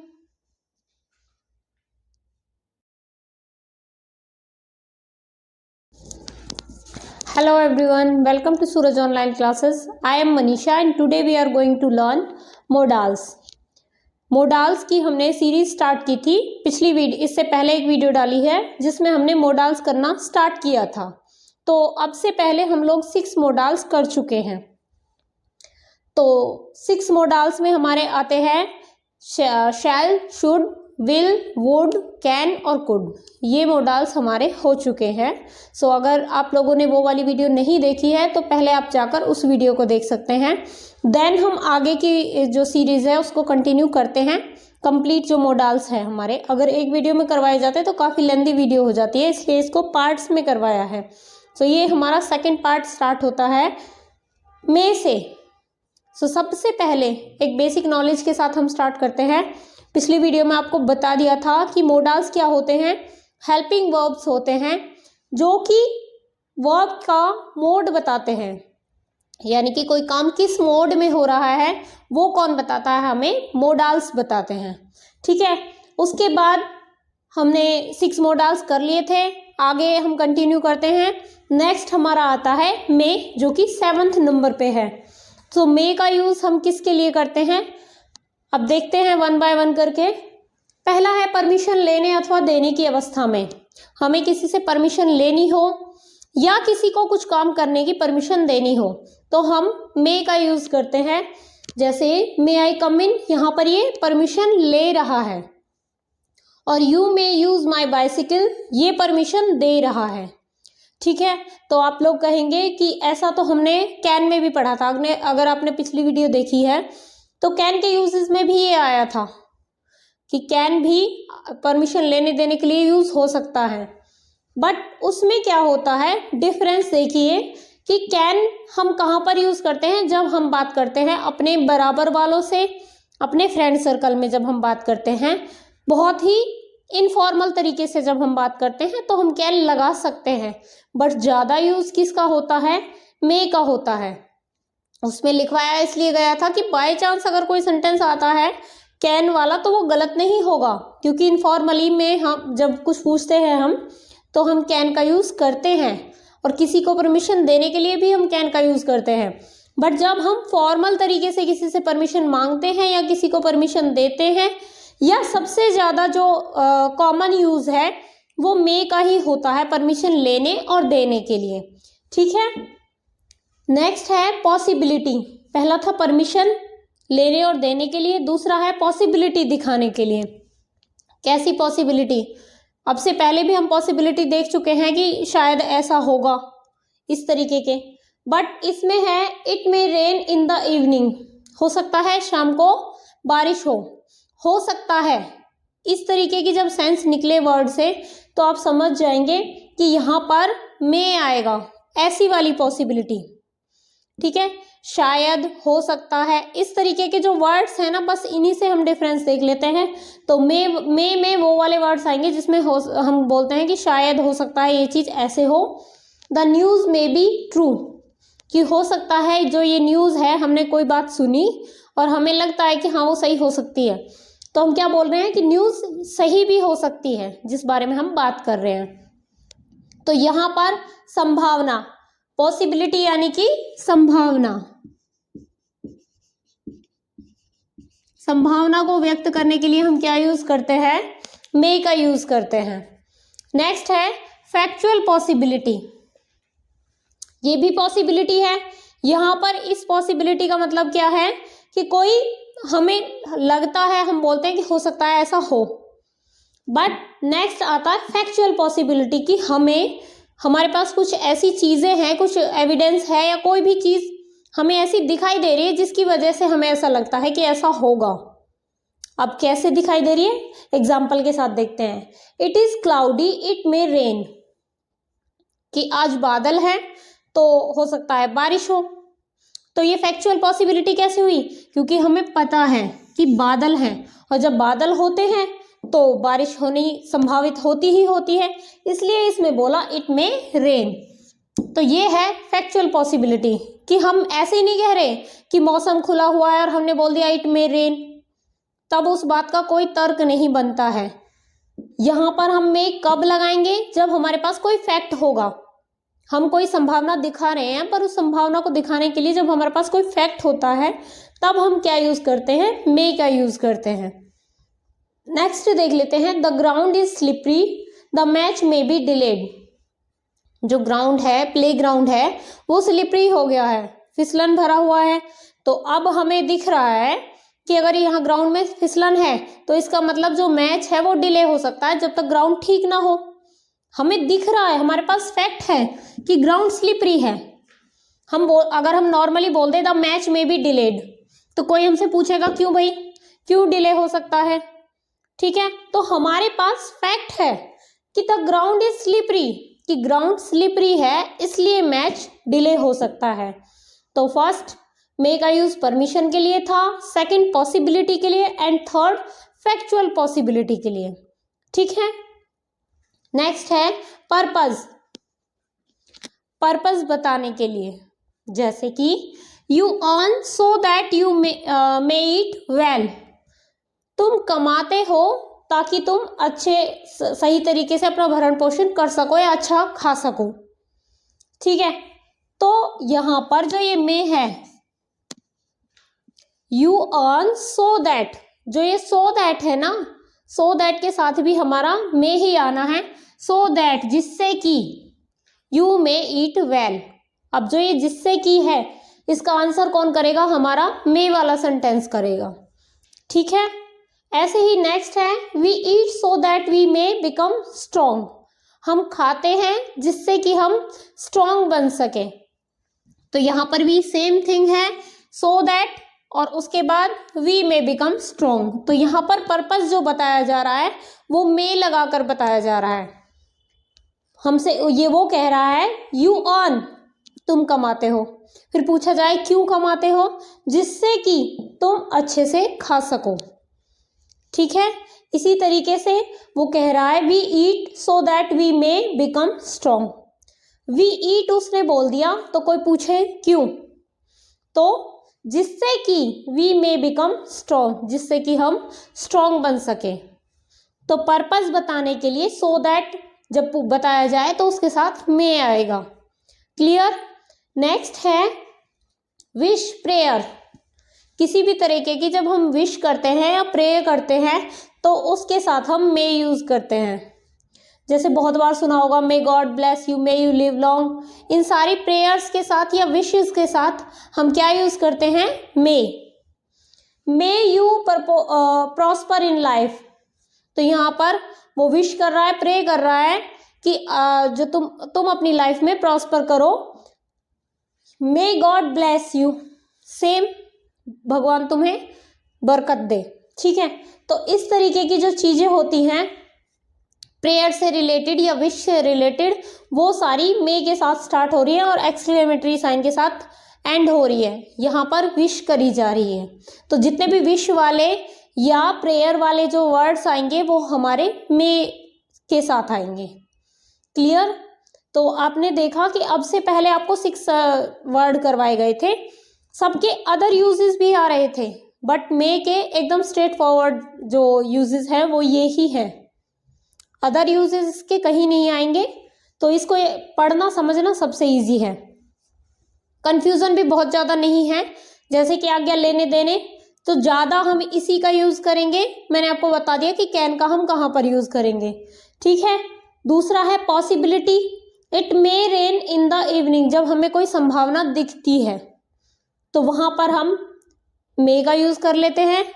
Then factual possibility होगी, हमारे पास कोई फैक्ट होगा कि इस वजह से, तो वहां पर भी हम क्या यूज करते हैं, मे का यूज करते हैं। देन पर्पस बताने के लिए, सो दैट को आंसर करने के लिए हम मे लगाते हैं। नेक्स्ट विश या प्रे करने के लिए भी हम किसका यूज करते हैं, मे का यूज करते हैं। सो ये थे हमारे मे के यूज। इसके बाद अगले जितने भी हमारे मॉडल्स बचते हैं उनको वन बाय वन करके हम यहाँ पर डिस्कस करेंगे। तो तब तक के लिए आप इसका स्क्रीनशॉट ले सकते हैं। सो नेक्स्ट देख लेते हैं माइट। नेक्स्ट हमारा आता है माइट। सो सबसे पहली बात माइट के बारे में ये है कि माइट जो है वो पास्ट टेंस है मे का। जैसे अभी तक हम देखते आ रहे थे कि विल का वुड हो रहा था, शैल का शुड हो रहा था, वो चेंज नहीं हो रहे थे। एग्जैक्टली क्या होता है कि पास्ट में अगर हम यूज करेंगे तो हम इसको यूज करेंगे, ये एक अलग वर्ड है, बट पास्ट में जिन जिन चीजों के लिए हम प्रेजेंट में मे का यूज कर रहे थे उनमें हम पास्ट में किसका यूज करेंगे, माइट का यूज करेंगे। जैसे वहां पर हमने कुड का, वुड का, शुड का इनका किया था। ठीक है, इसी तरीके से अब वही चीजें, कुछ कुछ चीजें वही रिपीट होंगी जो हमारी मे वाली थी और कुछ इसमें न्यू ऐड हो जाएंगी। जैसे पास्ट टेंस में पर्पस को व्यक्त करने के लिए, प्रेजेंट टेंस में जब हम पर्पस को एक्सप्रेस कर रहे थे तो क्या लगा रहे थे, मे लगा रहे थे, और अब हम माइट लगाएंगे अगर हम पास्ट की कोई बात कर रहे हैं। He ran fast so that he might catch the thief. वो तेजी से दौड़ा जिससे कि वो क्या कर सके, सो दैट। मैंने आपको बताया था कि सो दैट आ रहा था, हम मे लगा रहे थे। हमने उसको बिल्कुल अच्छे से समझ लिया कि जहां पर सो दैट आ रहा है वहां पर हम मे लगा रहे थे। बट प्रेजेंट टेंस में अगर बात हो रही हो पास्ट की तो सो दैट के साथ हम क्या लगा रहे हैं, माइट लगा रहे हैं। वो तेजी से दौड़ा जिससे कि वो चोर को पकड़ सके। She work hard so that she might stand first. So that यहाँ पर आया और यहाँ पर शी माइट स्टैंड फर्स्ट, कि उसने हार्ड वर्क किया जिससे कि वो फर्स्ट आ सके। अब सेंटेंस को पहचानना इतना तो आपको आता ही होगा कि यहाँ पर वर्क्ड ईडी है, वर्ब की सेकंड फॉर्म है, दैट मीन्स ये हमारा पास्ट टेंस चल रहा है। और पास्ट चल रहा है तो यहाँ पर अगर आपका फिलअप दिया होगा तो आपको पता होना चाहिए कि सो दैट के साथ या तो हम मे लगा रहे थे या माइट लगा रहे थे। अब टेंस हमने पहचान लिया कि ये पास्ट है, दैट मीन्स हम यहाँ पर माइट लगाएंगे। क्लियर इतना। अब देखते हैं नेक्स्ट, पर्पस को व्यक्त करने के लिए पहला पास्ट में, दूसरा है रिमोट पॉसिबिलिटी। मैंने आपको बताई थी कि मे का हम यूज कहाँ पर कर रहे थे, जब हम फैक्चुअल पॉसिबिलिटी बता रहे थे कि हमारे पास कुछ ना कुछ ऐसी बात थी जब हम जिसके बेस पर हम ये संभावना व्यक्त कर रहे थे कि ऐसा हो सकता है, ऐसा है जिससे कि ऐसा हो सकता है। बट अब हमारे पास है रिमोट पॉसिबिलिटी, यानी कि होने की संभावना बहुत कम है, हमें उस पर संदेह है कि ऐसा होगा भी या नहीं होगा, फिर भी हम बोल रहे हैं। जैसे कि the sky is clear but it might rain heavily, कि आसमान तो साफ है। जैसा बारिश के दिनों में लोग बोलते हैं कि अभी तो आसमान साफ है, बस हो सकता है क्या पता शाम तक बारिश हो जाए। तो इसका कहने का मतलब यही है, the sky is clear but it might rain heavily, कि अभी आसमान साफ है पर बारिश, तेज बारिश आगे चल के हो सकती है। तो होने की संभावना बहुत कम है, क्योंकि फैक्ट दोनों एक दूसरे से बिल्कुल अपोजिट है। जब आसमान साफ ही है तो बारिश कहाँ से होगी, पर कुछ चीजें हमें लगती हैं तो हम बोल देते हैं, तो वहां पर might. He has not promised, उसने प्रॉमिस तो नहीं किया था, but he might land me money, पर हो सकता है वो मुझे पैसे उधार दे दे। तो होने की संभावना बहुत कम है क्योंकि उसने प्रॉमिस नहीं किया। अगर उसने प्रॉमिस किया होता तो ये फैक्चुअल पॉसिबिलिटी हो जाती और हम यहाँ पर क्या लगाते, मे लगाते। बट क्या है, यहाँ पर फैक्चुअल पॉसिबिलिटी ना होकर ये रिमोट पॉसिबिलिटी है, यानी कि होने की संभावना बहुत कम है क्योंकि उसने प्रॉमिस नहीं किया।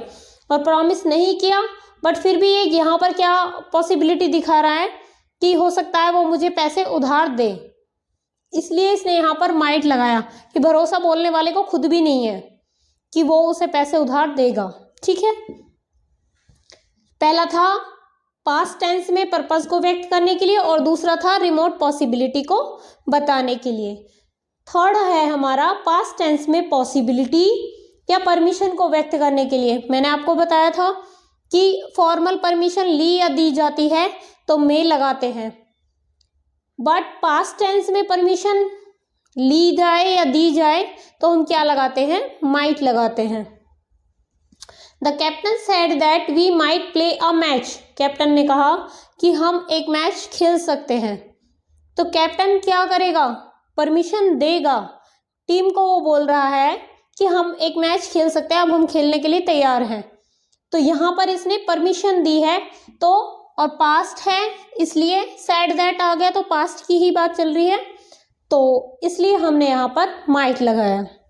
नेक्स्ट है the teacher said that I might win a scholarship. Teacher ने कहा था, कोई बच्चा बता रहा है कि मेरे लिए टीचर ने बोला था कि मैं जो स्कॉलरशिप है उसे मैं जीत सकता हूँ। पॉसिबिलिटी को बताने के लिए टीचर को लग रहा था कि ये बच्चा जीत सकता है स्कॉलरशिप, तो टीचर ने क्या कहा कि I might win a scholarship, वो उसके लिए कहा, उस बच्चे के लिए। ठीक है, तो यहाँ पर आई माइट, ये माइट किस लिए आया, पास्ट में पॉसिबिलिटी को बताने के लिए।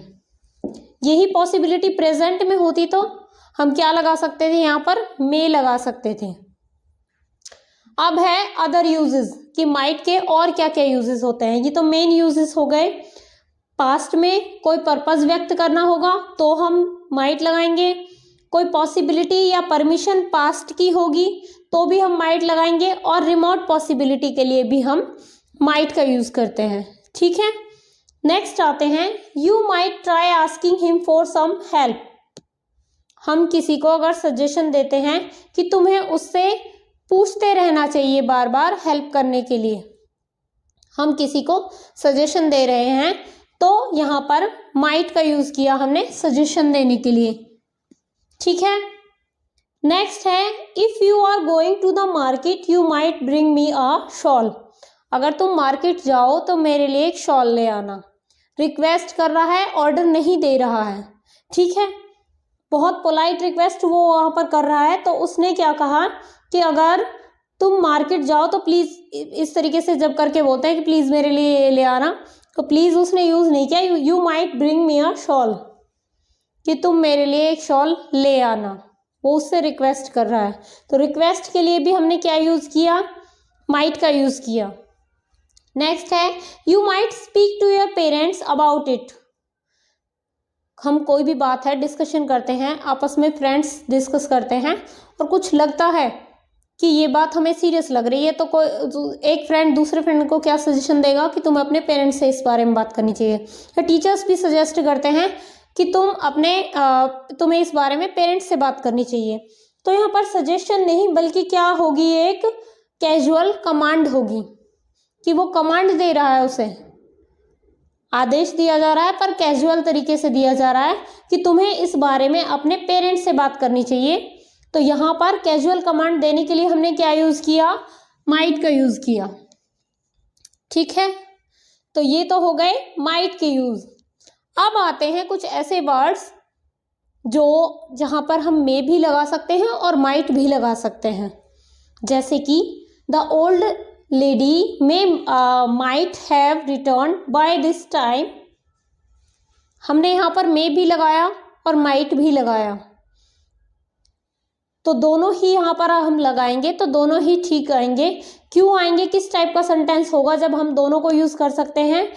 Influence about past action, past के किसी भी काम का, जो जैसे कि पास्ट में हुआ था ये कि भाई इस समय तक जो ओल्ड लेडी होगी वो आ चुकी होगी, किसी कार्य का कोई प्रभाव पड़ रहा है, पास्ट में पड़ेगा, तो उस पास्ट की उस बात के लिए वहां हम मे भी यूज कर सकते हैं। तो हम ये नहीं सोचेंगे कि मे का हम पास्ट में यूज नहीं कर सकते।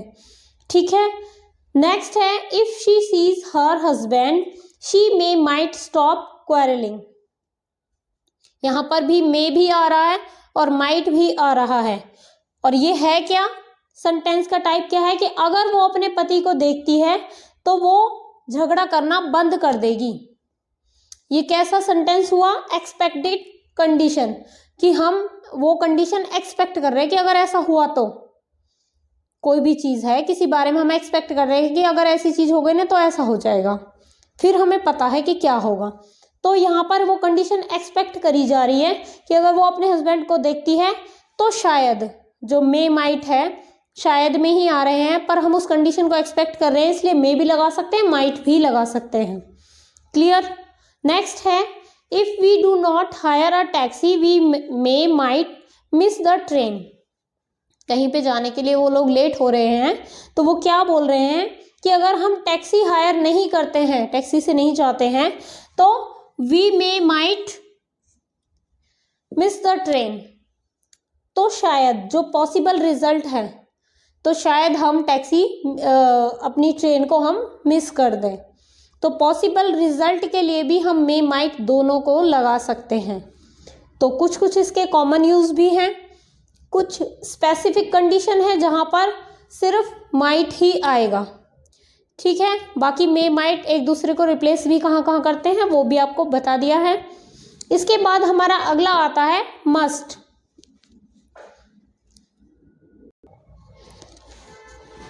सो नेक्स्ट हम आते हैं मस्ट पे।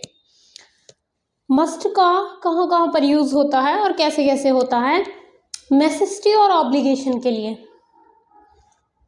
कोई काम करने के लिए हम चाहे वो हमारे लिए करना जरूरी है या वो हमारा कर्तव्य बनता है, तब हम मस्ट का यूज करते हैं। जैसे she must run fast to catch the bus, उसे बस को पकड़ने के लिए तेज भागना चाहिए, तो उसके लिए जरूरत है, वो उसकी नेसेसिटी है कि उसे तेज भागना है। क्यों, क्योंकि नहीं तो उसकी बस छूट जाएगी।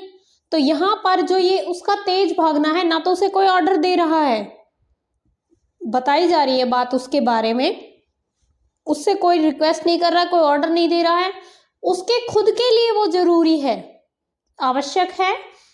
She must run fast to catch the bus, तो यहाँ पर मस्ट रन फास्ट क्यों लगाया हमने, क्योंकि उसके लिए नेसेसिटी है इस सिचुएशन के अकॉर्डिंग। ठीक है। नेक्स्ट है we must pay our debts in time, ये हमारे लिए ऑब्लिगेशन है, ये हमारा कर्तव्य बनता है कि हमारे जितने भी डेब्ट्स होते हैं हम उनको टाइम पे कर दें। ठीक है, ये हमारा कर्तव्य और ये हमारे लिए जरूरी है। तो जो चीज़ हमारे लिए जरूरी हो या जो हमारा कर्तव्य बनता हो, उन चीज़ों को जब हम बताते हैं तो हम क्या यूज करते हैं, मस्ट का यूज करते हैं उन चीज़ों के साथ। नेक्स्ट है it may rain you must take an umbrella. Third condition क्या आ गई कि शायद बारिश होने वाली है, you must take an umbrella. Logical necessity third number पर आ गई, लॉजिकल नेसेसिटी, यानी कि नेसेसिटी यहां पर भी थी। अगर इसी सेंटेंस में जो ये था ना, she must run fast to catch the bus, अगर ये सेंटेंस ऐसे होता कि इसमें ये है कि मतलब बस पकड़ने के लिए उसे तेज भागना चाहिए, बट अगर सेंटेंस में ये होता कि उसकी बस छूट जाएगी या ये बस के जाने का टाइम हो चुका है, तो इसलिए उसे तेज भागना चाहिए जिससे कि वो बस को पकड़ सके, तो हम लॉजिक दे रहे थे। हम कह देते she is late she must run fast to catch the bus, कि वो लेट हो रही है तो उसे तेज भागना चाहिए। तो यहाँ पर ये नेसेसिटी सिंपल ना होकर लॉजिकल नेसेसिटी हो जाती कि हम लॉजिक दे रहे हैं कि वो लेट हो रही है तो उसे भागना चाहिए। यहाँ हमने लॉजिक नहीं दिया, पर हमने बात को बताया है कि बस को पकड़ने के लिए उसे तेज भागना चाहिए।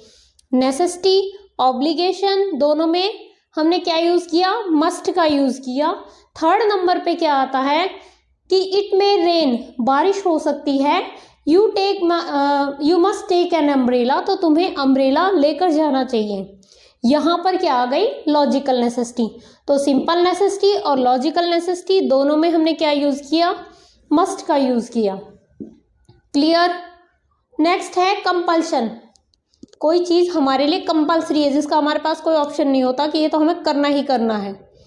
जैसे आपके पास कोई क्वेश्चन है और उसके आपको ऑप्शंस दिए जाते हैं कि इनमें से कोई एक आप चूज़ कीजिए, बट कुछ क्वेश्चन ऐसे ही होते हैं कि जिसका एक ही है, अब तुम बताओ सही है या गलत है।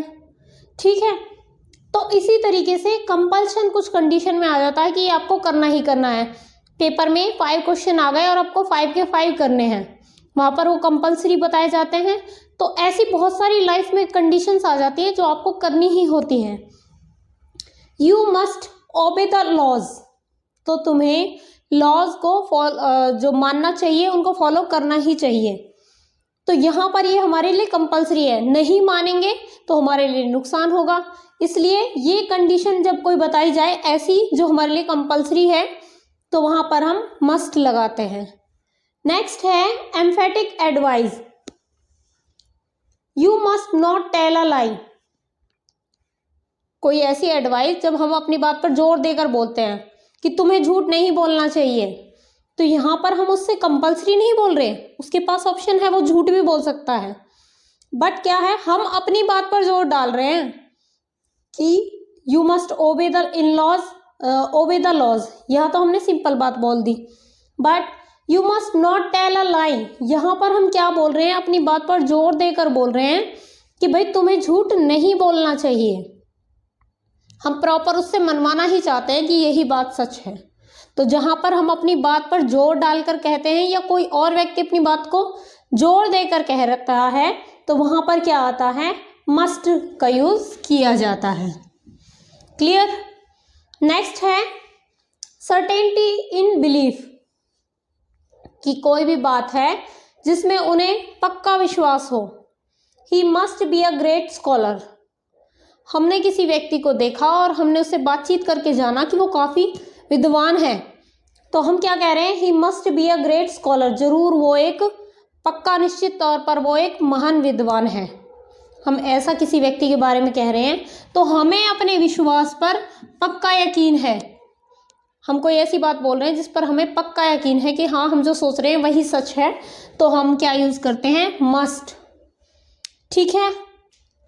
नेक्स्ट है prohibition. You must not read others letter, निषेध करना, किसी चीज़ के लिए मना करना कि तुम्हें ऐसा काम नहीं करना चाहिए। तो you must not read others letter, कि तुम्हें भाई दूसरों के लेटर्स नहीं पढ़ने चाहिए। जब हम मना करते हैं, किसी के ऊपर प्रोहिबिशन लगाते हैं, तो वहाँ पर हम क्या यूज़ करते हैं, मस्ट का यूज़ करते हैं। मस्ट के साथ नॉट का यूज़ होता है। ठीक है। नेक्स्ट है अदर यूजेस, इसके और क्या क्या यूजेस होते हैं मस्ट के। I must show him down, determination, कोई अपना निश्चय बता रहा है कि मैं उसे एक दिन जरूर नीचा दिखाऊंगा।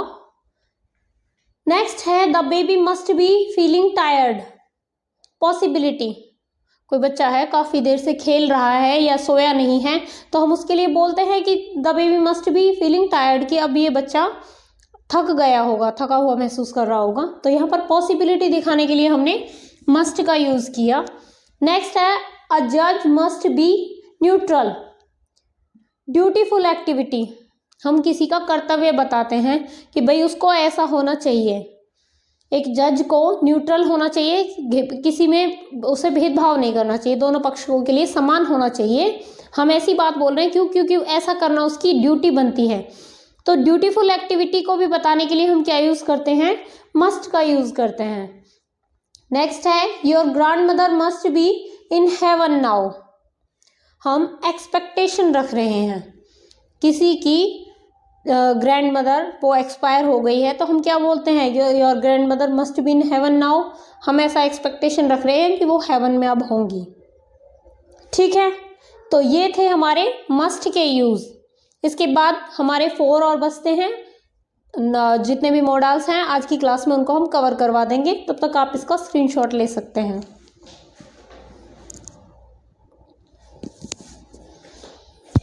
नेक्स्ट जो हमारे मॉडल्स में आते हैं वो है ऑट टू। इसका कहाँ पर कैसे यूज़ होता है, मॉरल ड्यूटी या सोशल बाइंडिंग को व्यक्त करने के लिए हम किसी को बताते हैं कि भाई तुम्हें ऐसा करना चाहिए, ऐसा करना हमारी मॉरल ड्यूटी बनती है, या हमारे समाज में ऐसे ही चलता है, इसी तरह की प्रथा चलती है, उस बात को बताने के लिए हम क्या बोलते हैं, we ought to respect our seniors, कि हमसे अपेक्षा करी जाती है कि हमें अपने सीनियर्स की रिस्पेक्ट करनी चाहिए, क्योंकि ये हमारी मॉरल ड्यूटी है, हमारी सोसाइटी में यही चीज़ होती है, बड़ों की रिस्पेक्ट करनी चाहिए। तो यहाँ पर मॉरल ड्यूटी और सोशल बाइंडिंग को बताने के लिए हमने किसका यूज़ किया है, ऑट टू का। ठीक है, तो पहला हो गया मॉरल ड्यूटी या सोशल बाइंडिंग। नेक्स्ट है अदर यूजेस। इसका मेन यूज़ तो यही हो गया, क्योंकि जो ज़्यादा बड़े बड़े यूजेस थे वो बाकी के उनमें जितने भी आपके मॉडल्स कराए गए हैं उनमें बता दिए गए हैं कि उनके क्या क्या यूजेस होते हैं।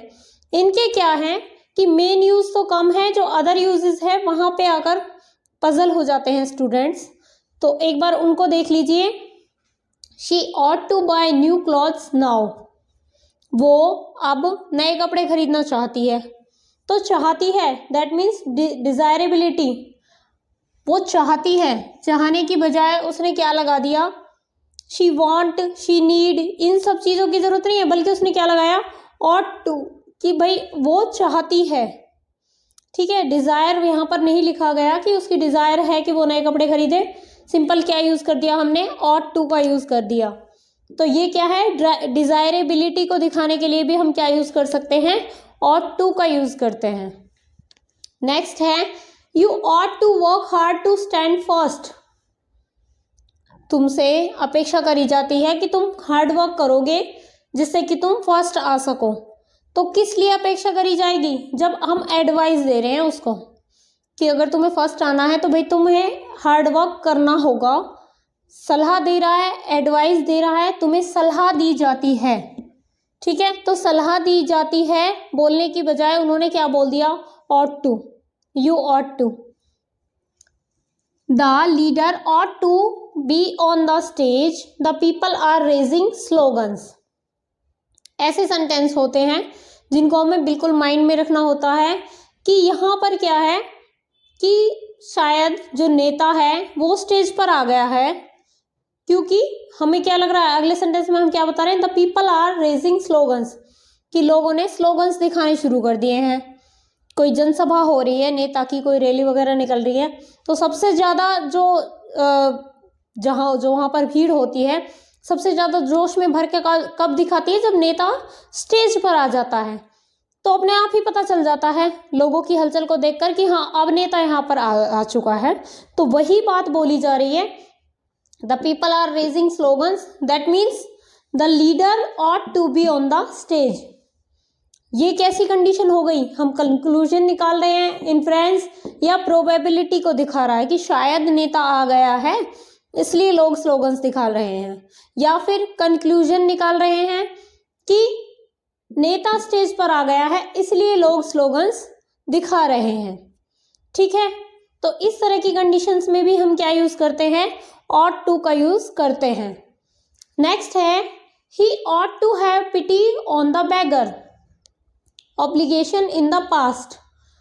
उसने, हमने क्या बोला कि पास्ट में हम किसी व्यक्ति के बारे में बता रहे हैं कि वो जो भिखारी होंगे उन पर वो दया करता था।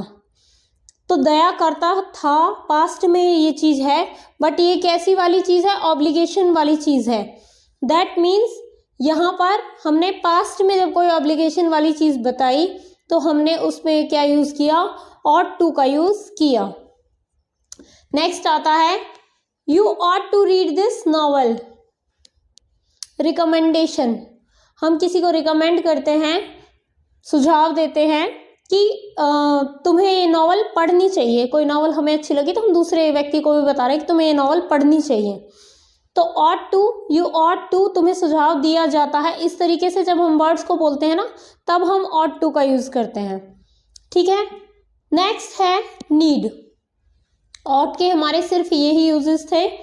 पहला था मॉरल ड्यूटी और सोशल बाइंडिंग के लिए, दूसरा डिजायरेबिलिटी बताने के लिए, कोई एडवाइस देने के लिए, तुम्हें सलाह दी जाती है, इस तरीके की जब हम बात बोलते हैं तब।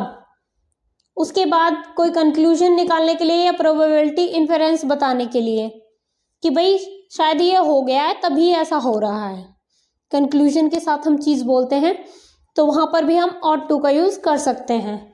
नेक्स्ट है obligation in the past, past में कोई ऑब्लिगेशन बताने के लिए भी हम क्या यूज़ करते हैं, ought to का यूज़ करते हैं। और उससे नेक्स्ट है रिकमेंडेशन, तुम्हें ऐसा करने की सलाह दी जाती है, तो रिकमेंडेशन के लिए भी हम क्या यूज़ करते हैं, ought to का यूज़ करते हैं। तो ये थे हमारे ought to यूज़ करने वाले प्लेसेस कि कहाँ कहाँ पर हम इनका कैसे कैसे प्रयोग करते हैं। अब नेक्स्ट है नीड। नेक्स्ट जो हमारा 11th नंबर पे कौन सा मॉडल आता है, नीड। नीड जैसा कि नाम से ही पता चल रहा है, नीड आवश्यकता। तो सबसे पहली बात तो यही है कि नेसेसिटी के भाव को व्यक्त करने के लिए कि हम कोई बात बता रहे हैं, ऐसा करने की जरूरत है। निषेधात्मक और प्रश्न वाक्य जो हम उसके नेगेटिव बनाएंगे या इंटेरोगेटिव बनाएंगे तो उसमें हम नीड का यूज करेंगे। जैसे you need to study here, you need not to study here, stay here, she need she go there.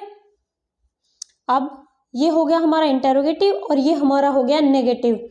You need not stay here कि तुम्हें यहाँ रुकने की जरूरत नहीं है, हमने नीड नॉट यूज किया किस बात के लिए कि तुम्हें यहाँ रुकने की जरूरत नहीं है। नीड का मतलब जरूरत होता है और नीड नॉट का मतलब रुकने की जरूरत नहीं है।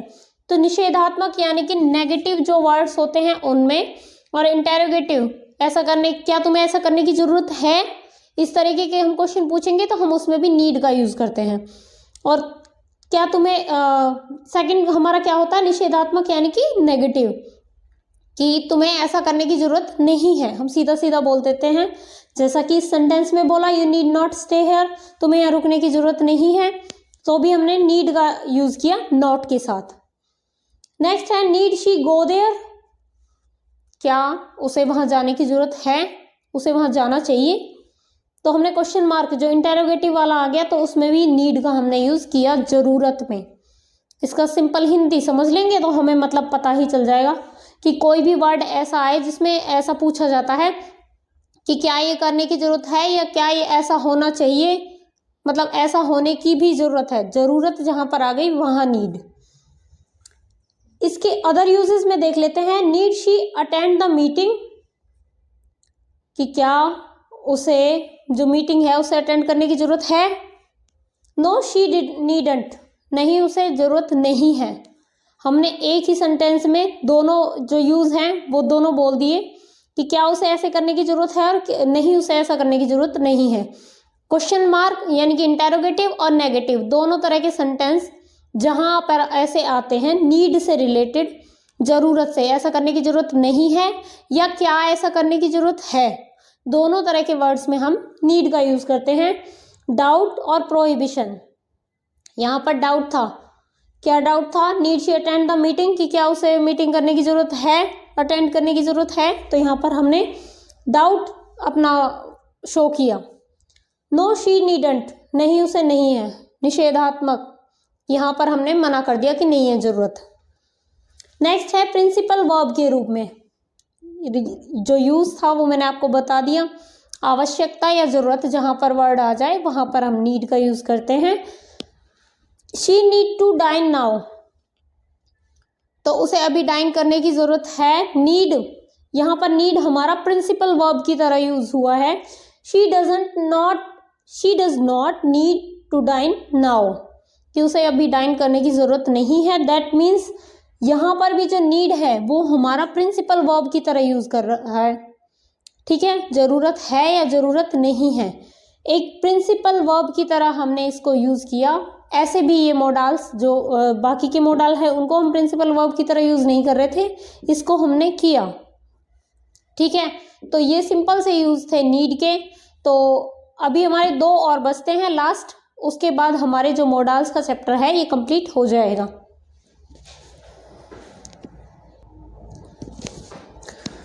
सो नेक्स्ट हमारा जो मोडाल्स है वो है डेयर। डेयर का मतलब होता है टू वेंचर, यानी कि साहस करना। तो बहुत ही छोटा सा है, दोनों ही डेयर और यूज्ड। इसका यूज़ कहाँ पर होता है, आप लोग कॉमन वर्ड्स में भी कई बार यूज़ करते हैं कि how you dare to do that, तुमने ऐसा करने की हिम्मत कैसे हुई। तो वहाँ पर सिर्फ इतना ही यूज़ होता है इसका, नेगेटिव और इंटेरोगेटिव। जैसे ऑट के लिए हो रहा था, अभी इससे पहले जितने वर्ड्स में हम कर रहे थे, नीड वाले में हो रहा था कि नीड में हम जो नेगेटिव और इंटेरोगेटिव वर्ड्स थे उनमें ही हम नीड का यूज़ कर रहे थे। सेम ऐसा ही इसमें है कि नेगेटिव और इंटेरोगेटिव सेंटेंस में इसका प्रयोग किया जाता है कि या तो हम किसी से ये पूछते हैं कि तुम्हारा he dare not speak against me, कि उसकी हिम्मत नहीं है कि वो मेरे खिलाफ बोल सके, ये हो गया हमारा नेगेटिव। और ये देखो, हाउ डेयर यू टू से दिस, कि तुम्हारी ऐसा कहने की हिम्मत कैसे हुई। इस तरीके की बात जब हम करते हैं तो हम डेयर का यूज़ करते हैं। बिल्कुल सिंपल हो गया। आप लोगों ने बहुत बार सुना होगा कि डेयर का हम इसी तरीके से यूज़ करते हैं। डेयर का मतलब होता है साहस करना, तुम्हारी ऐसा करने की हिम्मत कैसे हुई, या तुम्हारी ऐसा करने की हिम्मत ही नहीं है। तो दो तरह के वर्ड्स में हम डेयर का यूज़ करते हैं। तो बहुत ही सिंपल हो गया। मेन जो डिफ़िकल्टीज थी वो हमारे स्टार्टिंग वाले जो मोडाल्स थे उनमें आ रही थी, उनमें थोड़ा थोड़ा कन्फ्यूज़न है। तो मेन तो आपको उनको ज़्यादा डीपली पढ़ना है, पर इनको भी पढ़ना है। इनके आगे चलकर आपको अलग सेंस में जब देखेंगे तो बहुत सारे यूजेस होते हैं। ठीक है, यहाँ पर इसका सिर्फ इतना ही यूज़ है एज अ मोडाल्स। नेक्स्ट है यूज्ड। यूज्ड के साथ हम टू लगाते हैं तो हम क्या दिखाते हैं, पास्ट की हैबिट दिखाते हैं। यूज्ड टू, जैसे my uncle use to go for a walk every morning, मेरे अंकल को मतलब हर सुबह वॉक पर जाने की आदत थी। पास्ट की हैबिट के बारे में बात हो रही है। वैसे यूज टू का मतलब होता ही ये है कि आदत बताने के लिए ही हम उसको प्रयोग करते हैं, चाहे प्रेजेंट की आ रही है या पास्ट की आ रही है। ठीक है। She did not use to abuse anybody, उसे किसी को भी अब्यूज करने की आदत नहीं थी। तो यहाँ पर भी सेम वही है, यूज टू यूज किया है हमारा पास्ट, पर हमने यूज टू का यूज किया है। ठीक है। नेक्स्ट है हैबिट इन प्रेजेंट। प्रेजेंट में कोई हैबिट है, the patient is not use to noise, जो पेशेंट है उसे शोर सुनने की आदत नहीं है, शोर के लिए वो यूज टू नहीं है। तो यहाँ पर भी हमने क्या यूज किया है, यूज टू, चाहे पास्ट की आदत बता रहे हैं या प्रेजेंट की बता रहे हैं, दोनों ही सेंस में हमने यूज टू का यूज किया। She is use to a sorrowful life, कि भाई उसे तो दुख भरा जीवन जीने की आदत हो चुकी है। तो ये भी एक सिंपल सी हमारे मोडाल्स में से था, यूज टू। यूज्ड के साथ हम टू लगाकर हैबिट्स के बारे में बताते हैं।